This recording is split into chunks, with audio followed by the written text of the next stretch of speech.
Ladies and gentlemen, it's the R&R show. It's Raphael G. Liz will be here later on today. She's running late. Of course, you know, MTA New York City. And if you guys have been watching the post, following us on Facebook, yes, Vinny the Guido is here. Complex is here. And yes, hip-hop legend Cuban Link is here. And you're only going to see this live on Nightline TV. It's the R&R show, Raw and Ready, Raphael G, Liz Munoz, and of course, produced by CS, a.k.a. I'm Your Karma. I got to give her that shout out. And anyway, after this intro, the legend himself will be sitting right here with me. Stay tuned, log on, share, do your magic. It's Raw and Ready, the most controversial show on Nightline TV Thursday nights. Here we go. You see, that's what they tell you. They tell you you have to know, you have to will that success. You have to know you're gonna make it. That's not necessarily the case for me. I'm filled with worry every single day. I'm filled with doubt every single day. It's like I'm literally petrified of failing. So I use that fear as fuel. Make sure I work as hard as I can every single day to not have to face that reality. When you feel like everybody is against you, you're against it all, it makes you want to prove the world wrong time and time again, every single day. When I was a kid, the thought of $1 million didn't even exist. The meaning of needing this money was to fill up the fridge. Now I got bigger dreams, bigger crowds, or bigger screams. Come through to have the whole block lit. Billy Jean, my killer team is telling me we should take it and then some. Make sure the only thing you drink is red rum. Well, do me a favor, tell me what bakery these boys are being bred from. I'm trying to leave them all without a breadcrumb. What can I say? I'm buffet, tell Jay I'm looking this way. Cause I'm trying to go beyond saying that I'ma be on. We don't got a question if we on, just keep on. Eventually you'll see all the week gone, don't sleep long. I'm much closer and it's getting suspenseful. Cause they acting like a Barbie but don't know what I can do. I was molded by the things that I've been through and will never let somebody on the bench yell at someone official, right? I came from nothing, everything I had were hand-me-downs. Heating up the house with the stove, I had to sleep with my coat. To find the meaning being broke is a joke.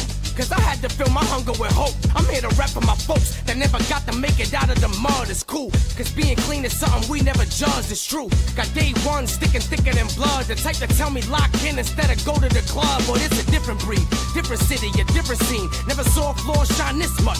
Mr. Clean, see it's us against the rest of the world. Pick a team, cause we set it up to take heads off like guillotines. And I know you never wanted this smoke. Nicotine, bout now you wishing you never spoke. Mr. Bean, tell your squad they can get in between to intervene. It's okay, if they don't wanna play, I'll split your screen, there's no backing down. They said I wouldn't make it past the town. Dirty, but I got along the journey, turning back around. Ain't had no water, my lips will bleed if I crack a smile. Dragging the bodies of filthy rappers for like half a mile. Ain't no comparing, I've been preparing this classic style. I'm overbearing and never caring who wants the crown. Listening to all of this trash over who's rapping now. It's like saying no to the gas to smoke a black and mouth. What are you, stupid? I ain't come here to lose it. This movement is more than music. Don't never try to confuse it. The countdown has begun. Who's gonna try to defuse it? You cut a wire and see what happens. I'm fighting fire with fire, but there's just a book of matches. I can't respect any liar, just trying to get it the fastest. I'll end them in any second, just point me to where the cash is. Or tell them that they can meet with me early without the passes. This right here is an everyday hustle. And my chick that's hella thick, want everyday cuddles. Teens plotting against me, making everyday huddles. Tell Joe he ain't the only one with everyday struggles. I'm too complex, pioneer, I'm on deck. And not everyone could come up here, shout out flex. It's much easier to face your fears than face death. So don't tell me all you did for the day was waste breath, little nigga.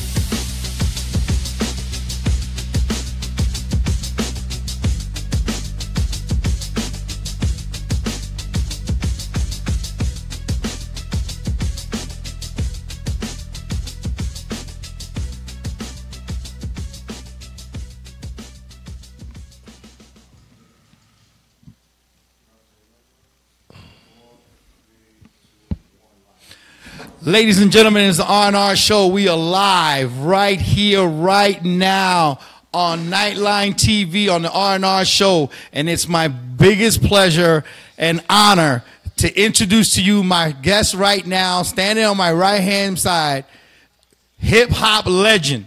And I have to say, I have to put that word in there, bro. I got to put that word. I know you're a very humble guy, but I have to put that in there. Hip-hop legend, you know, of course, you and Pun, one of the first real Latino hip-hop artists to come out here and put our culture out there. Ladies and gentlemen, Cuban Link is in the house. What's up, Big Daddy? How you doing, man? Pleasure being here. You already know. Oh, man, thank you so much, to coming in and being on the show, Cuban. The first thing I got to tell you, and I'm going to tell you this, where the hell were you been, man? We need you, bro. It's the missing link, man. It's the missing link. Yeah, man, we need you, man. First of all, how's the family? How's everybody doing, man? I mean, everybody's good. Everybody's good. Just, like I was telling you outside, man, that family life and this the game, this hip-hop game is two different worlds, and it's hard to really balance it sometimes. So no excuses. Yeah. No excuses, because I've still been putting my work in. If you go to YouTube, you see some of my new work, my latest work. So I've been in there. It's just, haven't been, 100% behind it. Like back in the days when you get into album mode, you really got to be doing it for at least 3-4 months straight in the lab. So, with that little space and time in between each singles, you get lost a little bit. So that little extra month turns into 2 months. And it goes like that. But finally, I think my mind is set, man. We're going to get busy. We're going to get back in the lab 100% now. No excuses. Yeah, because Gilly's there. Gilly's always been there. Gilly's there. Gilly got the lab for you, baby. Yeah, I see him. He working. But Cuban, man, I mean, your music, Scandalous, Flowers for the Dead, et cetera, et cetera. I mean, so many hits, man. I mean, people are asking for this hip hop to come back, bro. They miss it. Yeah. I mean, because I'm going to be honest, I'm a big hip hop fan. And, right now I'm like a little bitch sitting right next to you, because if anybody doesn't know, about 13 years ago, I was part of a group called Llegamos. Shout out to George Diaz, who got the R&R show ready 13 years ago. And I met Cuban Link at an interview that he was doing for Latino TV. And I did my stand-up and everything. This man gave me an autograph and told me on the autograph, "Bob, don't let nobody stop what you're doing. Keep doing your thing." 13 years later, I am here. And I got the autograph to prove it. I showed it to everybody, and people were like, "Yo, that's Cuban." I said, "I know it's Cuban. He said I'm going to do something with my life." And I found out he was coming. I showed it to them. They were like, "Holy shit, dude." I said, "Yo, this is mad love." Let me ask you something. How do you feel when people come to you and tell you, yo, especially Latino rappers, that come to you and say, "You and Pun were our influences to go into this game"? I know that brings a lot. I'm telling you the truth. When Latinos came out, it was you and Pun. And then, of course, the master passed away, God bless his soul, and you did your thing, and you were on fire, bro. You were on fire. I mean, do you feel humbled? Of course. That guys are coming up to you telling you this? Of course. This is a humble experience. I mean, through the blood, sweat, and tears that I went through in my career, it was the happy times, the not so happy times, and all the problems and all of that. I never regret none, because it's like that's the road and that's the cause that I was given. So, I'm a warrior. I go straight ahead with the problems. I'm not the type to sidetrack or go through the side of anything. So I go head on with things, and it's just that's my road. That's my road. I chose that road. Yeah. So I stand proud with it, because I know I'm in the right at the end of the day. Right. Now, if people don't see it, it is what it is. But as far as like the movement, how it started, it was beautiful. That was the good times. When we was all together, making music and having the same goal in mind to try to break barriers and become who we became. So that unity is definitely special. Those are moments that I hold on to, and what we created and people appreciate. And the movement we had going when we was on top, that love was, Man, anything that you guys did with you and Pun, and you play that at a club, the clubs go crazy, bro. Yeah. The clubs go crazy. I mean, when reggaeton was coming out, you and Don Omar, man, y'all put and y'all changed the game. I know. Listen, props to all the other guys. Don't get me wrong, but you were the first one to put hip-hop with reggaeton. And you guys came out with a hit, man, that you play to this day, man. Yeah, we been Baja Panties all the way, bro. No, we had definitely some hot songs and songs that touched people's hearts and made them dance. And, that's what artists do, though. You know what I'm saying? When you're in in that limelight, you know what I'm saying, people respect you for different things. And I've always been an artist to hit every emotion. You know, I try to at least.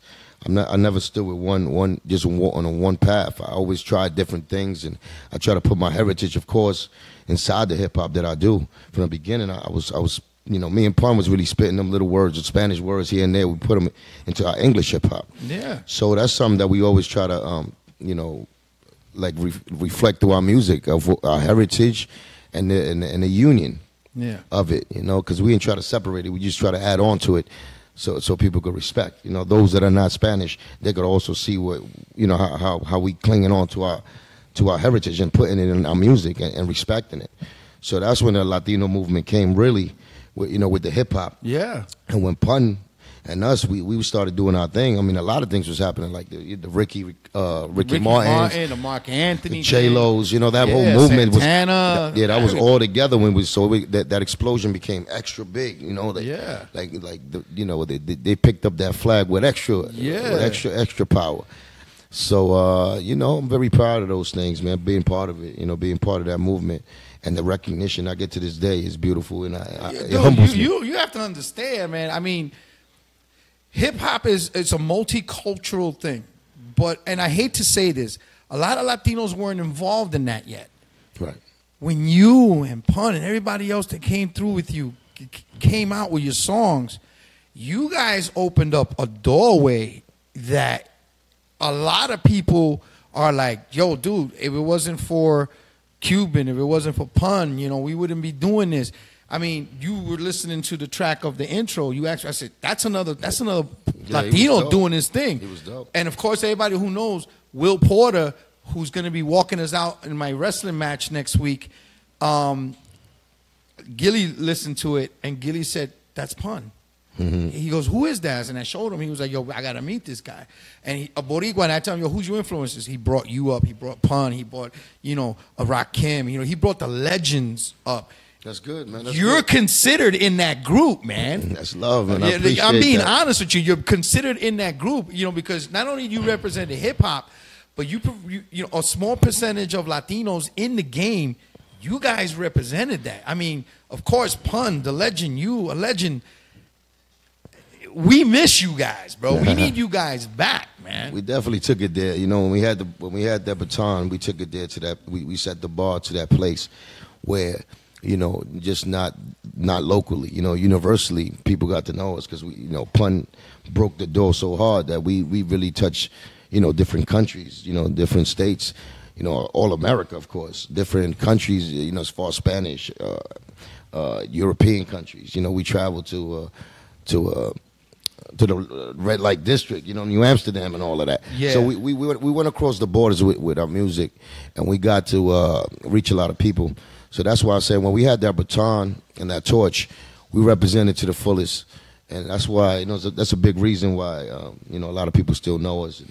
And you know, as myself, you know, like me, I never came out with the album 24K, but it's like I did, you know, because it was bootlegged so much. Yeah. That shit went platinum on the streets. So to this day, people know, you know, they know the Hey Mamas, they know the, you know, the Flowers for the Dead came as a single, and Still Telling Lies came as a single, but they know the other songs that I had in that album.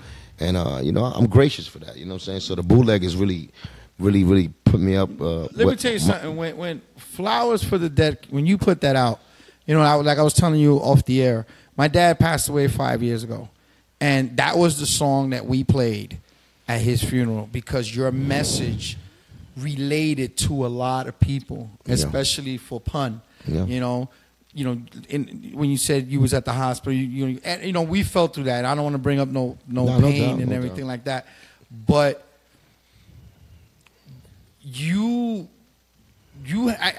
I'm talking for the people because, you know, since I told them you were going to be on the show, you know, people are hitting me up, listening to you know, how much they appreciated your music, and then they still appreciate your music because you had a different style. You know, you're Cuban, and you had that crusty voice where like, damn, I know what he's saying. You know what I'm saying? You had that. Yeah, that crusty voice came after a while too, because in the beginning I used to sound like a little mouse. They used to snap on me. I mean, Pun and all them niggas used to snap on me because I had the little squeaky voice. Because I don't know, I guess I didn't break my voice yet. Wow. We used to yell a lot. You know, when we started, it used to be always screaming on some Onyx shit. Right. So we used to be like spit rounds, like So then, you know, calm down. Like Flowers for the Dead is really calm. You know. Yeah. That's like the only song that I did that to, like that I got really calm on it because I think it was the vibe of the beat and just the emotion of the song. Yeah. So I just said it in that tone, but it really transcended in the right place. Like, you know, it got my message across in the right way. Right. Let me ask you this question, because you knew Pun better than anybody. I can say that better. Forget about that clown over there. No. I know you knew Pun better than anybody. Of course. What do you think Pun would be saying right now with all this crap that they playing on the radio, bro? Because I know Pun would have came out with a song about it or something. Oh yeah, Pun would have been snapping. You want to get on the mic and say that? You want to get on the mic and so people can hear you, Frank? Yeah, we could talk all day about, you know. Sorry. Yeah, no, I was saying that if Pun, Biggie's, and Tupac's were still around, this bullshit music wouldn't be around. It just wouldn't be allowed because they would flood the airwaves with real hip-hop. And this shit wouldn't have had any traction to pick up. There was nothing on the radio, so anything they played caught traction. And unfortunately, it's this whack-ass mumble shit. Yeah, true that. But you also got to know that this is a business, though. Like, you know what I'm saying? And the business have a lot to do with what gets played on the radio. Mm-hmm. The sad part is that you have rappers that really moved up in the business side of things, and they have power inside the business. And like the Jay-Z's, but people, even Joe to a certain point, you know, real hip hop heads that really are inside the business, dictating a lot of like music. And it's funny how these like mumble things and all these things that we criticize shit for, like not being real hip hop, right? Like it's getting through, right? So who do you blame? You know, at the end of the day, I understand. If you look at the business side, I mean, the corporations will want these type of things because these are the McRappers. Right. These are the filthy McRappers Big Daddy Kane you're talking about. Like, you know what I'm saying? Like, they was made, but the company, they like puppets to the company. They're like, they don't hold no longevity. You know what I'm saying? Because they think it's about in and out, fast. Right. You know what I'm saying? Got a little hit song, nice beat, nice hook. They go in every week. Right. So they're making money for the company. Companies are happy with guys like that. Yeah. Now, when you got a real MC, a real rapper that has a longevity in a rap career, you know, just let's say like a Nas, like a Jay-Z, like those kind of rappers that stay there forever, like it just becomes different. That's what we had in New York when we was coming up. That's why we respected. That's where it somebody should have took the baton for that. But we got lost somewhere in there. We got lost, and the companies started taking over. Right. The business usually takes over. Money talks louder than actual talent. You know what I'm saying? If you've seen it, and it's them that dictate. They dictate what comes out. So if you got the mumble rappers and all of that, it's because companies are putting that money behind them. True that. So you know, it's not really about. Look at that. I got an MC that was here on the show a couple of weeks ago. I don't want to. He says, "Man, respect to you." We got people that are chatting. Salute Raphael and the big homie Cuban from Will Porter. Salute, baby. Flowers for the Dead, Nelly Nell. Same with my cousin, rest in peace. You see, they didn't open the door. They knocked the shit down. This is from Louis Lugo. You guys are loved, bro. You guys are loved. I'm telling you. People know your music, Cuban. You know what I'm saying? No doubt. Now, I've seen an interview with some of these knucklehead rappers that they had, and when they asked them who influenced you into the music, they couldn't even give the respect to the guys who opened the door. Now, when you and Pun came up, right. Who influenced you guys? Like, who did you guys look at? Or was it a Spanish thing? Was it? No, the Spanish thing came from us. Right. Because we were Spanish and we threw our own little twist, but our inspiration came from, you know, KRS-Ones, the Run DMCs, the LL Cool J's, the Cool G Raps, the Big Daddy Kanes, the Master Aces, you know what I'm saying, the whole Juice Crew, Rakim, you know, these are the dudes like that, you know, Tribe Called Quest, you know, that balance things out. Mm-hmm. Like, that's the era that you know, that we came from. So those are the people. And to me, that's the best era in hip-hop, man. Yeah. Don't get me wrong. You and I grew up in the age when Run DMC came out and Sugar Hill. But when you guys came out, you guys were around, LL, and you said Rakim, and you know, we had a balance of everything. Yeah, I was like, I was 15 listening to these guys, but you know, NWA, all these guys, NWA, you know, all nothing these better than NWA. You know, but but you were on the era because we had a little bit of everything. Exactly, with different styles. Nobody sounded the same. Exactly. And that's what I'm trying to tell you. That's when you could tell the corporations and the business got involved in it, because now they just follow a certain sound, a certain flow, and it's like they're all biting from each other, and they don't consider it biting. Like this type of shit is like you couldn't do that in our era. No, because it was considered biting. You know what I'm saying? So it's like the respect was there. Now there's no respect for that. Well, you young guys don't know what biting is when you copy somebody else's shit. They do it like when we were growing up. Biting was like, nigga, what you biting for? You know, like you. Oh, they get punched in the face, and you will never bite again. Exactly, that was the thing. You know what I'm saying? But now it's like, I guess technology got niggas moving so fast, so it's like they live for the week. They don't live for longevity, like I was saying. Right. They don't live to get them classic songs that's gonna, you know, make you feel them goosebumps 20 years later. Yeah, man. They don't do it no more like that. Because I look at it like this, Cuban. I mean, there was some great music back then, but not a lot of MCs. And then you only remember a certain specific type of people when they play their song.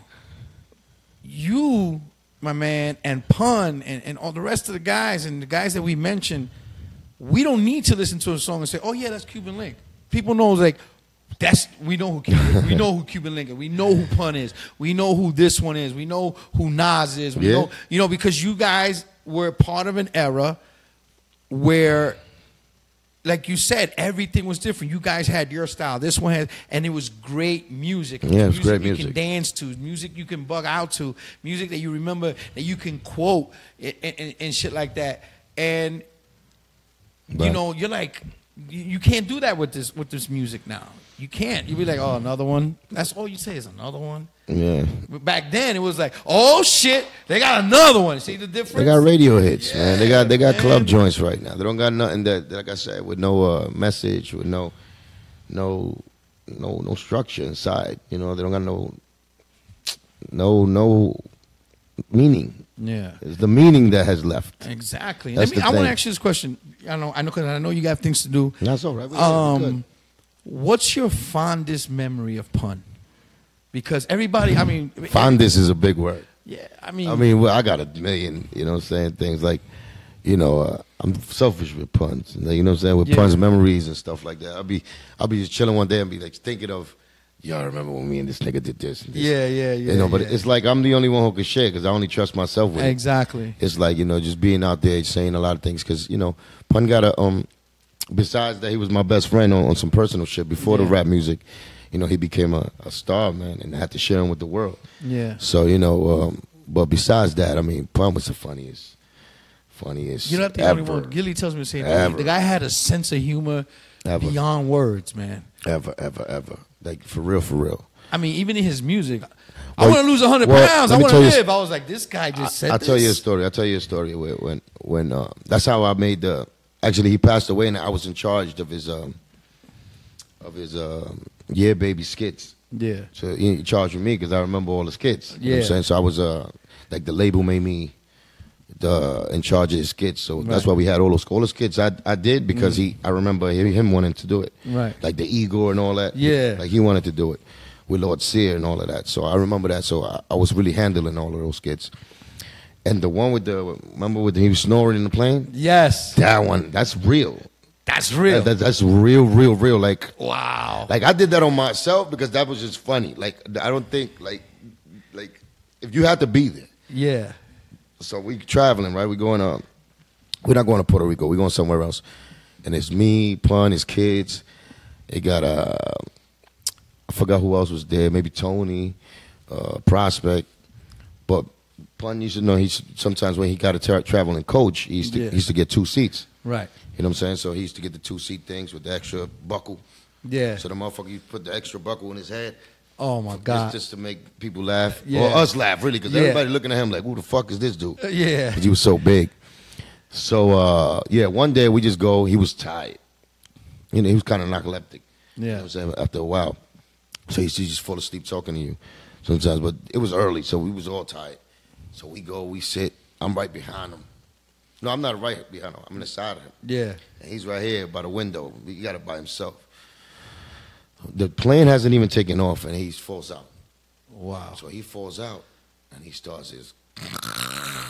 Oh man. Right? And I'm over here like, it was just funny to me and us. Yes. Because we know, Liza, we looking at each other. We're like, oh, this nigga did not just start this shit. Oh no. So you got all the white people looking at this nigga like this, with their face like, right? So he doesn't stop. It gets louder. Oh no. Like that, right? So I go, your twin. He wakes up and goes, why? He's like, yo, my nigga, you snoring. So he looks at me and just doesn't even do shit. He goes back. Yeah. 5 minutes later, again, white people looking at this nigga like he's nuts. Fucking lady behind him goes like this. And goes like that to the stewardess. Yeah. Right? So the stewardess come, and this nigga's like that. And one thing about Pun, you cannot wake him up when he's sleeping. You don't touch him. Right. You can wake him up, but don't touch him. Right. For this fucking lady comes, the stewardess, and goes, excuse me, sir. And he goes like this. Oh, no. This nigga went like this. Who the fuck is you? Who the fuck is you touching? Don't ever touch me. Oh, my God. Bitch went like this. See me, sir, you're just snoring too loud. Man, don't give a fuck. Oh, no. Yo, bro, the devil out my brother, man. That nigga there I was the only one laughing, I think, in the sidelines, like problem kid, the problem child. I was just like this. Wow. Because I knew what was going to happen. Yes. But it's just, this nigga did it in a public place like that. And I was just like, everybody's just like it wasn't funny to them because it's like, you don't know him. Exactly. But my brother, that's why I got this kid with him snoring. Really? And all that. That's why I put it on that shit. Listen, I got people on the line that are saying Cuban Link Flowers for the Dead. Jonathan Boxer, listen to Joyner Lucas. Louis Lugo says, yo, we live in an era where young kids want instant gratification. Their shit won't last like yours does. Yours lasts. His voice stands out always. Peace to the family from Stomach Ice Water. Just like they don't consider snitching anymore. Oh, yeah, exactly. That's another thing. That's why, real niggas cannot win in this game anymore right now. We have to take a break. Yep. Because everything that we believed in is backwards. I got a question. Snitching is the cool thing now. Yeah, I got a question for you. Peter Salik says, what's Cuban's favorite song that you recorded? What was your favorite song? My favorite song? Oh, shit. Hey, Mama. Hey, Mama. You heard that, guys. Hey, Mama was his favorite. Yeah, Hey, Mama. You listen, dude. Because that's everything. That's all me right there. That's why. Because it was about my mom's. And it's an idea of even the beat. Like I thought of the beat. Yeah. That was a Scarface scene when he went to see his mom's. I took the actual piano from the back, and I told my man I directed him into making that beat. So everything from scratch, and the whole idea was me. So it just meant a lot. Yeah, it's a beautiful song. It is a beautiful song. I forgot all about that. I'm sorry, but Flowers. Yeah. Hey Mama's my favorite. Hey, I mean. Yeah, la reina de la cocina, bro. I said estufa. Reina de la estufa. La reina de estufa. Even though cocina is the right word. Estufa's not even a fucking word. I know. But it's a hood shit, Oh, man. Yo, Cuban, I mean, there's no other words to express the gratitude that a lot of us feel towards you and Pun and all those guys that came out in that era. Doubt, I mean, you guys have opened a lot of doors, not only in the music business, but you also showed everybody we're not just about salsa, we're not just about merengue. We're not just about graffiti or breakdancing. We could grab that mic. We're not about playing tecatos and stuff on TV shows. Always, oh, my girl Margie O says, thank you, Cuban, for my video. Lots of love and respect. Much love, mama. You guys will always be considered legends in the hearts of many guys that are listening to you. And I'm not saying this because you're here. It's appreciated. Real. Man. Believe me, it's appreciated, and that's a big reason why I'm still actually doing my music, and the fans are the reason. And I can't wait till your album comes out, man. They're the reasons why I still be, even though I'll be lost sometimes, like they bring me back to where, what my passion is, and they solidify the fact that I'm good at what I do when I grab that mic. Hell yeah, man. So it's like, hell yeah. Every this artist. This is why we say when he's ready, Yeah. he's ready. When he comes, you'll see. You know, we don't want to rush you. Yeah, yeah. You know, but we're like, just let us know that you're coming back. Oh, so man, we can believe prepare me. for you. Oh, you're man. gonna hear the Cuban link. You're gonna hear the Cuban link again. You know, as far as like a whole full album and 100%, you're gonna hear them again. It's just that no excuses, man. No excuses. No excuses. I just be going through my own little shit and music sometimes takes the second seat, but I'm not the type of dude that give you a second seat material. So yeah, so it's me being hard-headed and also criticizing myself to the fullest to make sure. You're like a real true artist, Cuban. You want your product to be the best that it is, that you feel that it's that I for feel. you. It's Yeah. like it's like that with us. When we do our shows and everything, I don't want to put something rinky dinky out there. Right. I want to put something that I feel passionate, that is gonna bring joy, and people are gonna rock to it and everything. And that's what you do. And sometimes you have to age that liquor. Yeah, Hennessy, baby. Yeah, exactly. And when it comes fermentation, back, and boom, when it comes out, people are gonna be like, "Yo, I've been waiting for this," you know. Yeah. And we know you're coming out there. The people are waiting for you and everything. You have a question? I got a quick question. Okay. So with the whole industry now moved towards independent artists are so much more capable of doing their own thing now and being recognized and getting their music out without labels. Like Right. labels nowadays don't even mean nothing. Like if you tell me, oh, I just got signed to a label, unless it's a distribution deal, for me, that don't mean shit no more, you know? right? But do you think now, like, because it's so independent now, and you're as an artist, you're able to make your own routes and do your own thing, sell your own records. Do you think blackball has anything effect on people right now? Like those who what's his name? He dissed LL and he got blackballed. Oh, cannabis. Cannabis. Yeah. So, like, do you think cannabis will come back out right now and be able to do something, or you think that still holds weight? Well, cannabis been doing his thing for a minute through the internet and all that, but he hasn't been doing as good as he was. You know, I mean, you get to a certain level. You know, I think that it's a great thing that the social media world is there, and you could get your music, to a certain point there. But it's still when there's a certain level where you have to merge with what the demand is, and when you need that type of demand, you need to probably do business with labels, bigger labels, because they just hold more volume. They put you in a machine, get more marketing out there, get yourself known more. That's the only thing. I mean, I think business, I think money, if you show, you have the strength of numbers that that it requires for them to look at you and be like, okay, we could take you from here and make you. I think is better. Yeah, because I would think. But blackballing, I'm talking about, is a whole different game though. It's not the same blackballing, like, what I'm saying, somebody's just getting blackballed. It's just the bitchery of it. You know what I'm saying? Yeah. It's not even real to me. It's just, but it works. Yeah. It's just like, It's the influence of an it's relationships, art that dude, whoever you got problems with, has with other It's people. like, yo, if you fuck with him, I'm out. Exactly. They give you an ultimatum, and you don't want to. He's in a powerful position that you don't want to lose him as a friend or a relationship. So you're gonna make a relationship. Yo, if you fuck with him, you're not gonna do this. We're not gonna give you this. But even though the person that is, the social media is telling the truth, like Homeboy got, let's say, millions of views and follows, and everything he does, people are on it. But yet, let's say 10 years later, he got blackballed. Do you think the industry is willing to say, look, for example, so-and-so, I know you don't like him, but he's on fire right now. We need to get him. Let's get this money off of him and all that. I think that. But you know what? At the end of the day, you could be your own boss. You could be your own thing. You don't even need these motherfuckers. It's just the energy and hustle you put behind yourself. You know what I'm saying? So it's like, like if you got, of course you need some capital and a team to rock it. You can't just do that shit by yourself. So you just need a strong team. The blueprint is there to make it happen. It's just you still have that circle. So the labels right now are just basically the financial stronghold. Well, they got the formula. They got the avenues to get you known. You know what I'm saying? To put you out there, to put you in these big shows that are in the networks. You know what I'm saying? To put you in in movie roles, to put your music in movie roles, get you paid, get your music heard.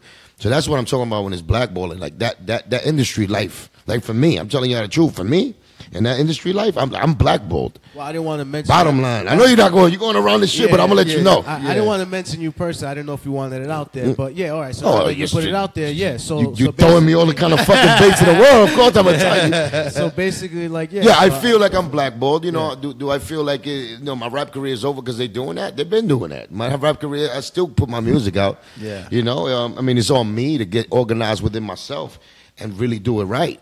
Because, you know what I'm saying, what they're pushing me in to do is for me to become my own entity, you know, and really be a self-sustained label. You actually yeah, so that's what it's doing. You know what I'm saying? It's just with me, you know, me having the actual, you know, the right group behind me, the right team, the right capital, and me making it happen.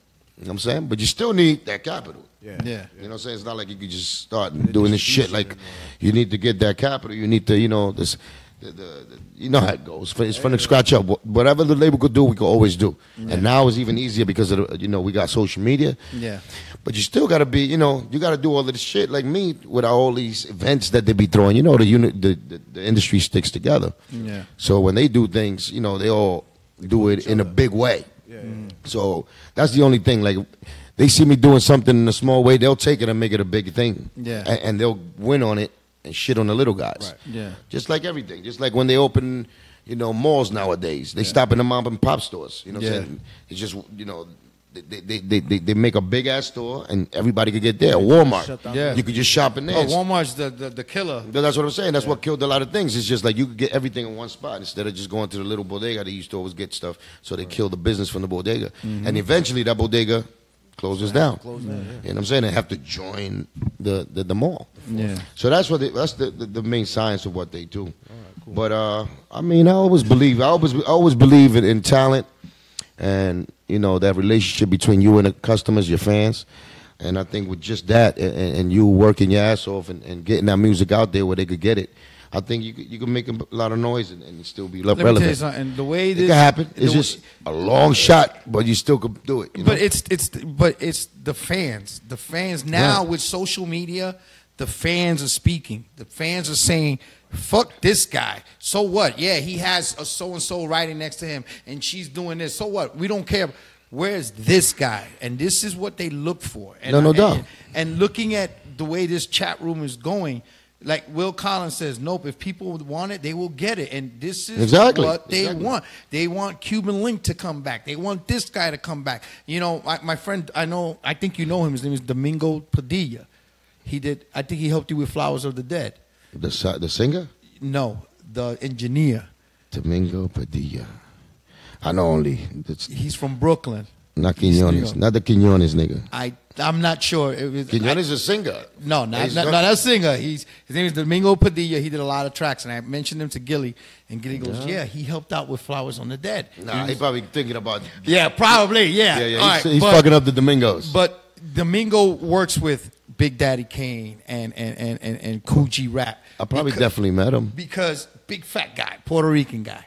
If I show you his picture, you probably know who he is. Domingo, probably. I'm showing you love, kid. I'm showing you love. If he's an OG, I probably know him. He's been around in the game for a long. He did a lot of work with pun stuff, too. So then I have to know him. It's just that it's been so long, man. Yeah, and he works with, like I said, Coogee Rap and Rakim and all these guys. Best ever. Because this is what people want. And people be like, who's going to go to those shows? He showed me pictures that these guys were selling out theaters and everything because people want that. People miss that. I know for a fact, dude, when you get back on stage. No, but you see that they still do shows. I'm not saying, see, my whole shit is a whole different. No, I understand what you're saying, but when you come out with your new stuff, man. But I'm just trying to tell you, even those guys from that era, when they get together, they do like I seen shows that, you know, had the Big Daddy Kanes, the Coogee Raps. They still go around. The people want to see that. Yeah. Like, I want to see that.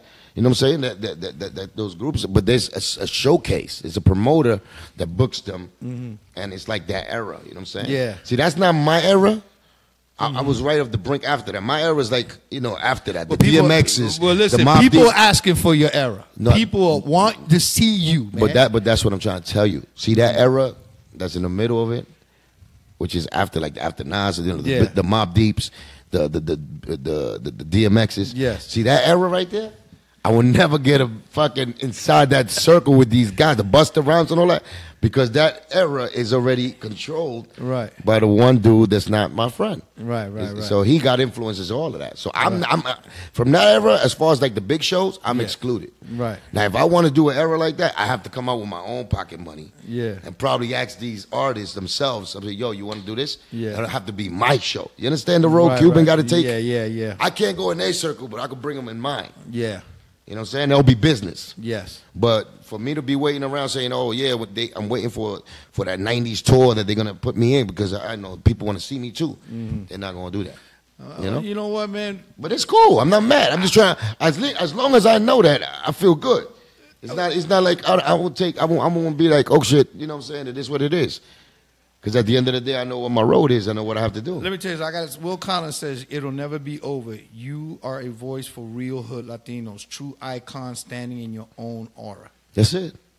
Dude, I feel it. Let me tell you something, man. That's it right there. I'm grabbing his arm because I want some of his aura. You know what I'm saying? I want some of his aura. But listen, Cuban, I can't thank you enough for being on the show. Oh, man, a pleasure for being here, baby. Let me tell you something. Fuck what these guys say out there. No doubt. Okay?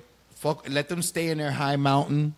Let them do what they got to want. The people speak. No doubt. And when the people speak, sooner or later, the voices are going to be heard. No doubt. I just got to get to work, though. I can't blame everybody else. For you, man. So you know what I'm saying? I got to put in that work that y'all waiting for. But you know what? We know when it comes, when it does come, yes, it's going to come with fire. Yes. And I hope that we're going to be able to witness it firsthand. Definitely. And, you know, there's no way I can express it if you took this. Let me tell you something. This is what a true artist does. Takes the time to sit down and talk to his people. When you got these guys up there in their balconies throwing paper towels at people and acting like their shit don't stink, and they don't realize it's people like us that got you there. Okay? It's people like us that got you there, listening to your music. This is true icon right here. That's the way of the world. This is legend. And ladies and gentlemen, I can't express enough how great it feels to have this man finally on my show. Cuban, on behalf of the R&R show, Raw and Ready Productions, we wish you nothing but the best. Please, as soon as you come out, come back here. I got you. We love you, kid. We love you. Ladies and gentlemen, it's the R&R show, Cuban Link. When we come back, we got Turnbuckle Talk. Complex is in the house, and my co-host Liz will be in the house. You can't get any better than this. It's only on Nightline TV. We'll be right back after this. Yes, sir.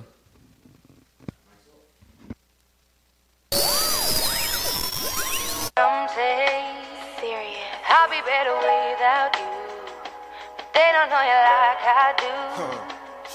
Or at least the times I thought I knew. I can't bear this time. The drugs on hands, I lose my mind. Reminded by things I find. Speak to him. My notes and clothes you've left behind. Come on. Wake me up. Shit. Wake me up when all is done. I won't rise until this battle's won. What? My dignity's become undone. They said we couldn't become one, we made two. They said leave you alone and even hate you. But how could I? Why would I? Wipe them tears away and say goodbye. Like I never knew you or what we've been through. Like you wasn't that rock when the wind blew. And all my friends disappeared. I swear they never disappear. I'll only reappear. Someday I'll be better without you. Come on. They don't know you like I do. No, they don't. Or at least the size I thought I knew. I used to clutch my stomach. The agony of losing you was unbearable. Couldn't let the end of me and my enemies coexist. I wouldn't waste the bait. I'm after bigger fish. If I'm a star, how could it come to this? Cocked back, the world gon' remember this. Lord forgive me, this love is risky. Ain't no turning back. It's like to get, you gotta get through the men in black. And every night I look at you and say it's all worth it. They say corrupted, I say she perfect. And there ain't nothing gon' change what I'm saying, what I'm feeling, what I'm doing. It's happiness I'm pursuing. It's like I'm on a roller coaster, first seat. Nothing left to do but ride this out one deep. Honestly, so much to do, how could one sleep?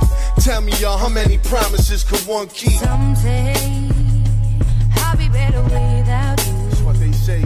They don't know you like I do. Or at least the size I thought I knew I can't. I could never walk away and be afraid. My inner strength will never fade, forever brave.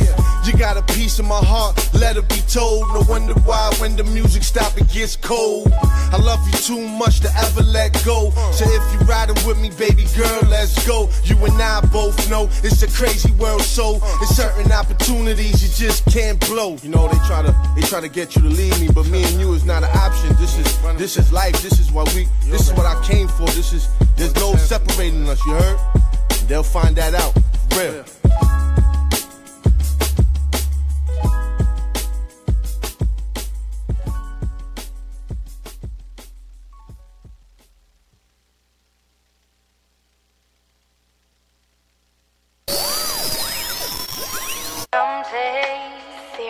I'll be better without you, but they don't know you like I do.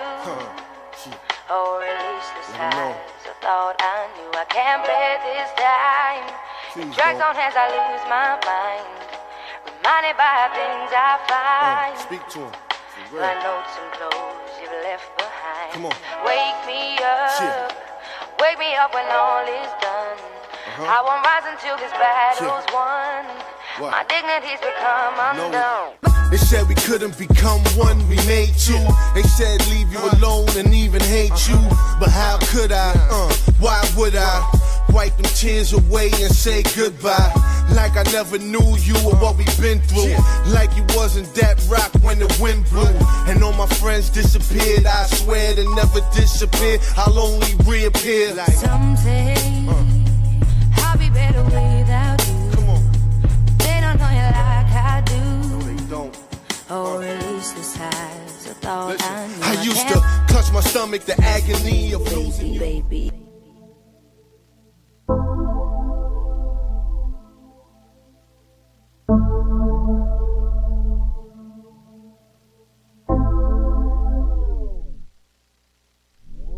Early in the morning, sexing while we yawning. Early in the morning, sexing while we yawning. Early in the morning, sexing while we yawning. Early in the morning, early in the morning. Late night raindrops sitting on the rooftop. Hold me tight, feel so right, making love through the night. Your body's calling, here I'm for it. Say my name. Switch positions, I'm on top, you right underneath it. You stroke it twice, say it's tight, now you on a mission. Scream my name through the pouring rain. Early in the morning, sexing while we yawning. Early in the morning, sexing while we yawning. Early in the morning, sexing while we yawning. Early in the morning, early in the morning, early in the morning, sexing while we yawning. Early in the morning, sexing while we yawning. Early in the morning, sexing while we yawning. Early in the morning, good morning. Early in the morning, he says round two now, go and face the mirror. Spread my legs as his head hits the right position. I love this game, we always play. The love we make is just so insane. Take control, no lose control, we back at it again. I'm taking shots, call love, we pop, who knows when we gon' stop. Such a shame, the way you do your thing. Lose my brain with this love we make. Tommy and get smack it, call it foreplay. Lose my brain with this love we make. Tommy and get smack it, call it foreplay.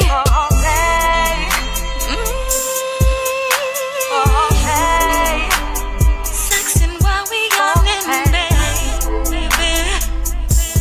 Sex in the morning, good morning. Early in the morning, sexing while we yawning.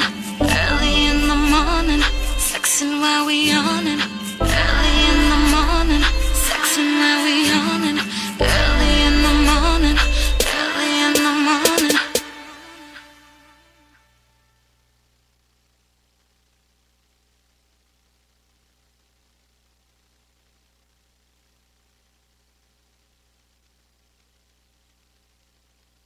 Music, baby.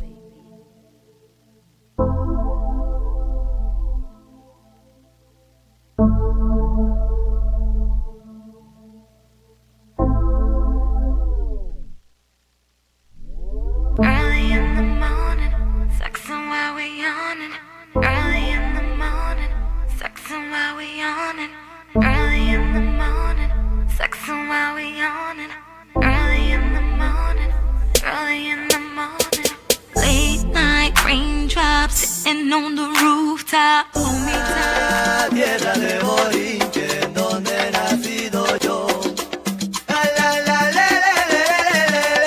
No te atrevas a criticar a mi bandera, no te atrevas, porque te enciendo de veras, no te atrevas a maltratar a mi bandera, no te atrevas, porque te enciendo de veras. Yo soy puertorriqueño, mira, soy de corazón y no permito que a mi tierra venga ningún primo ahorrado. Su barra, usted amor bajo mi bandera, por mucho más famoso, por más rico que sea el sentimiento, me incita a escribir estas letras, las que te voy a decir, como dice el corillo.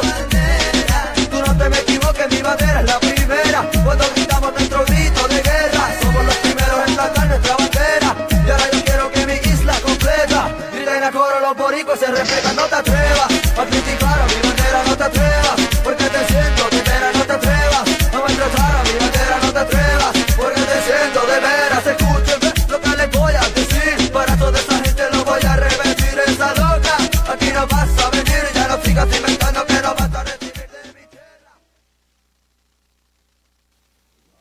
Ladies and gentlemen, it's the R&R show. And of course, before we get started with Turnbuckle Talk, I want to give a very special shout out to Cuban Link for being on the show. Thank you so much, Mr. Hip Hop legend right there. And of course, I got my guest, Vinny the Guido, is in the building on Turnbuckle Talk. Thank you, Vinny, for coming to the show. What, my brother? I appreciate you being on the show and everything. First off, now you said that we can curse on here, right? Yeah, we can curse so on I it. could say cocksucker, motherfucker, fuck shit, cunt, cock, and pussy, and it's okay. And yes, you can say that. And pussy. And you can Yes, even say right. twat, too. It doesn't matter. All right. We got that all out of the way. Just want to make sure. All right. So anyway, Vinny, thank you for being on the show. I appreciate you coming on. Thanks for having me on, bro. Of course, this, like I said, tell everybody, this is a segment about independent wrestling. And we on the R&R show support independent wrestling. Turnbuckle Talk. Even if it is shit. I'm kidding. I'm just kidding. Just kidding. We don't like putting shit people on the show. Listen. I was just kidding. I have enough heat as it is. Of course. Now, Vinny, where did Vinny the Guido come from? Believe it or not, it was actually well, the way Italians are, you can't give yourself a nickname; it has to be given to you. So, Right. When I was a teenager, I used to be a pool hustler, Okay. and I used to play in the pool tournaments and shit all the time, and it was just a nickname that was given to me. Oh, okay. Because I used to dress, like in nice clothes and shit all the time while I was gambling and shit. So they called me Vinny the Guido, and then it just stuck. And Okay. so, Okay. Okay. And then I figured, hey, it's a catchy name. I figured I could use it as a stage name. When I worked in the nightclub industry when I was younger, the name followed me. And then one of my bosses heard someone call me that. They're like, we're going to use that. Okay. And then from that point on, I figured, why not use it in pro wrestling too? I mean, it's a catchy name. Everybody already knows me as that. Now, how long you've been in the business? Too fucking long. Too long, too fucking long? fucking long. No, I'd say about 2006. Okay. 2005, 2006. I mean, I don't know, some shit like that. Okay. It's not like I keep track, I don't keep Right. track of shit. Now, Everyone else does that for me. So. yeah, but you're not a wrestler. No, I'm a manager. You're a manager. Let's get some things straight. Vinny's a manager. Now, I wrestle once in a blue moon. Right. There's got to be a good storyline building up to it, though. I can't just do it for shits and giggles, Right. It's got to be like a build up to me getting my ass handed to me. Okay. So, All right. Now, let me ask you this: why didn't you want to go into wrestling take my shades off. and you went straight to okay, managing? now I know why. And you went straight. Wait, say that again? I'm sorry. Why didn't you go into wrestling, like become an entertainer, a wrestler, and instead you went into management? What guided you to become a manager instead? Make money, take less bumps. I don't know. It seemed like a no-brainer to me. Okay. I mean, Okay. I mean, well, the thing is, the way I see it, well, not only that, I mean, all jokes aside, it's because, I've had, my slip disc in my lower back, and then other injuries and all that other shit beforehand. It's like I don't think the New York State Athletic Commission would let me do it anyway. Right. Once in a blue moon, they'll let me get away with certain shit, but like to do it all the time. Yeah. I mean, but even so, I mean to take less bumps. Yeah. And still make money. I mean, Okay, all right. I mean, God bless the wrestlers. I don't know how they do it. That's insane. Like It's hard. It takes a lot out of us. Yeah, putting your life on the line like that just for the sheer sake of entertainment. And for most people, a hot dog and a handshake, or just to get your name out there, you're wrestling for free and you're chancing getting injured. Most people don't even have health insurance, and then that's, to me, that's a huge risk. Yeah. I mean, even managers, we still take bumps and stuff, but not nearly as much as the wrestlers do. So God bless everybody doing that. Thank you. Appreciate that. Honestly, you guys put your life on the line, and then you got to trust somebody else putting your life in their hands. Yeah. Just don't get in a ring with a yarder and you'll be fine. Yeah, right. Get in a ring with a backyarder, you'll be fine. Yeah. So you've managed, and how many world champions have you managed? Close your eyes. What do you say? Nothing. No, I'm kidding. Actually, to me, I mean, all titles are a prop. Mm-hmm. It's just something to build a storyline around. It's not mixed martial arts or boxing where you're really earning the title. It's given to you in a storyline. It's just something to build a title around. But you know what, man? Titles mean a lot to some guys, especially if they've been in the business for a while, because with a title, it also helps you get the recognition that you deserve. I mean, you just can't put a title on any Joe Schmo. Some companies do. We've seen it personally. Wink. Santino Marella, for example. But he did comedy and shit. He had the Intercontinental title for a little bit, not even, and people still. I mean, talk about notoriety. Well, like I said, you don't need a title to get over. You don't need a title to get over. Yeah, but you got some companies that put it on guys who don't deserve it, but then there are guys out there who do deserve it. And, especially in the independent scene where, it's harder to get a title because we're not in the mainframe where we're filling up arenas with thousands of people. It's the loyalty of the fans who love wrestling that come in. But you could entertain them without a title. No, I'm not saying you can't. I'm not saying you can't. I'm just saying what you said about it's a prop or whatever. A lot of guys be like, hey, I'm not gonna take that as like that because I worked hard. Listen, my father was 3-time light heavyweight champion in the 70s. Sweet. He trained with Victor Rivera. He trained with Pedro Morales, Carlito Colon. All the Latin guys that in the 70s used to go to these little clubs when the WWF was allowing them to work in these indie scenes. Yeah. And to me, I mean, I could if I wanted to, I could ride my father's title and get a belt done and everything, which was being done for me as a gift. And I thank you, LAW. You're the best. Thank you for that. And they gave Frankie Flo, baby, what's up? And they gave us. They gave me the belt, and I could have said, let's make a story. No, I didn't. I want to get my own. I want to build my name. I carry my father's name. My father was called Echado Boricua. I'm the Echado Boricua Jr., and I carry that name. And one day, hey, listen, rather it's a TV title, a light heavyweight title, or world title. One of those is going to mean something to me because I bust my ass to get it. But that's the thing. It's great. No, don't get me wrong. Mm. It may be a prop, but it means something if that's, it'll depend. I mean, everybody, like I said, everybody has a reason for doing what they do. And as long as it's motivation, that's great. But I always tell people, don't let that define who you are, though. Because technically you don't really need it, but if you want it, that's great. But do you need it? Not necessarily. I mean, as long as you're entertaining the fans, that's all that really matters. Yeah. What I can't understand is when I'm backstage and I see people bitching that they're, like, oh, well, I'm sick of losing all the time and blah, blah, blah. And they're like, oh, I want the championship. And they just want, I'm like, dude, just shut the fuck up. Do what the promoter wants you to do. Get paid and leave. Or in your case, since you're not getting paid, just leave. Yeah. Do your job and leave. That's the whole thing. Because if it wasn't for the promoter, they wouldn't be working on that in particular show. So bitching about where, you know, you don't necessarily have to work for that company, so why are you complaining about your spot? At least you have a spot. Some people don't even have a spot. Yeah. True that. Okay. The old school mentality is you know, just shut up and do your thing, you know? Yeah, in ways I agree with you, you know, but this is what goes into the next question. You've been in the game since 2006, 2007. And how much Unfortunately. how much has the game changed from then till now? On the independent scene? I mean, wrestling, and I mean, we all know. I mean, if you watch WWE, you know how much it's changed since then. But on the indies, not much has really changed. Mm-hmm. It's all the same song and dance, really. Especially, I mean, it's been that way for years. I mean, you know, the whole idea is to get your name out there. Once your name is out there, you got to know. Honestly, you have to know what you're worth in this industry. There's a lot of people who've been in this business for years and they're still working for $50, and I'm like, scratching my head. I'm like, up your spot, like up your price. You know, you got to know what you're worth sometimes. And the thing is that if you don't, people are going to pass you by, and then the people that were under you are going to start making more money than you. People forget this isn't a hobby. This is a business. It's the pro wrestling business, not the pro wrestling hobby. Yeah.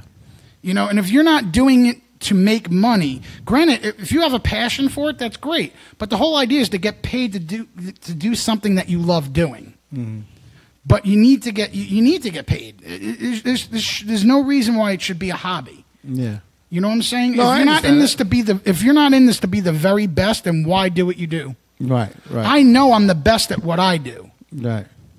I know I'm the best at it. Okay. The thing is that, you know, sometimes you start losing passion because of the bullshit that goes on. It's like, you know, everybody's either talking shit about this person or that person, making up lies and rumors about somebody else. Then you got to worry about promoters, whether they're going to pay you or not. Right. You know, all these fly-by-night promotions that start up and then they within less than a year they're done. It's like everybody thinks that they're Vince McMahon and they know what they're doing and shit. It's crazy. Well, I don't know. You know, I can't speak for other companies. I know for the company I work for, we have an understanding that it's a team effort, and everybody pushes everybody to come up and do the best they can, and hopefully when they expand to the big guy, which everybody knows is the WWE, that they'll remember and say, yeah, right. They'll remember and say, I started here. A very handful of those guys do that. If you look at some of these documentaries with CM Punk and Owens and everybody, they all say the same thing. If it wasn't for this particular group of guys that I worked with when we were doing nothing, when we were getting paid $50, $100, $70, whatever, and riding these little towns, they wouldn't be where they're at today. I look at it like this. I'm not here. I'll be the first to tell you. I'm not in this business to become in the WWE. I'm 20 years too late for that. I'm in this business because of a legacy. Still make money, though. I can still make money, but I'm in this business because I grew up in this business. My father did it for many years. I got to meet some of the greatest athletes in my lifetime. And when I got the opportunity to do this, of course, I had to go with my dad's name. Absolutely. You know? Yeah. So, you know, this man, Frankie Flo, who I love as my brother, took me out of nowhere. He's a good dude. And gave me a shot when nobody else did. You understand what I'm saying? And this is why we are as successful as we are now. And then together with Turnbuckle Talk and myself and Frankie, you know, the whole roster of guys that I work with, to me, they all got that passion. We all work together. We all promote each other. We all do this stuff. And yes, I've seen the dark side of it, just like you have. Oh, yeah. Where people are only for themselves and they do this. And they're the first ones to fall. Okay? That's true. And what people don't understand is, in this business is hard. Of course, in any entertainment business is hard, because if you don't sacrifice what you believe in and go down the path that you choose to make it in this business, no matter if it's radio, no matter if it's wrestling, no matter if it's music, you're not going to get anywhere. That's true. You know, my dad didn't make it to the WWF at the time, but he was known in his area. He was well known. He was taken care of. And when his time came that he had to step down, people gave him that respect and said, hey, listen, you opened up doors for us. I love old school. That's great. You know, they opened up doors for us because back then in the 70s, it was very rare that you see a Latin-owned independent company trying to make into this business. Now it's basically everybody's doing it. You have all types of, which is beautiful. You have all types of genres of wrestlers. You know, you have the straights, the gays, the fats, the whites, the blacks, the Chinese, whatever, and everybody's working together. And everybody's doing this thing for, to me, it's a passion. To me, it's like, I don't care if I get paid or not. To me, it's like going out there and putting on a show. Because I know somewhere down the line, I'm going to be rewarded in a certain way. I believe in that. And I have proof in the world to show that it has happened. You know, I got a great family. I got a new car. I got a great radio show. I made some great friends. I got some great networking. So, you know, I might not be in it as long as you have, but I grew up in it, and I definitely you grew up in it. I definitely know the ugly side of it. There are promoters out there that abuse and use the name of people out there. You know, and to run a show in New York is just expensive as it is. Oh, I mean, it is very expensive. I mean, they have all these rules that you have to abide by. I mean, it's almost impossible for a promoter to make money these days, and I feel bad because New York is very, very popular with wrestling, and the fact that they get off ripping people up, and let's see, you got to rent the building, which is expensive as hell. Then you gotta pay the doctor to be there because the doctor has to be there from beginning to end now. Mm-hmm. You know, they have to. It's insane, and the cost for everything. Then you got to pay the athletic commission. It's almost nearly impossible to make. You're lucky if you break even or make a little bit of money. Yeah, it's insane. I have a question from one of our listeners. Who is the best face or heel you've ever dealt with? Oh wow, that's a tough question. This is a lot of good ones.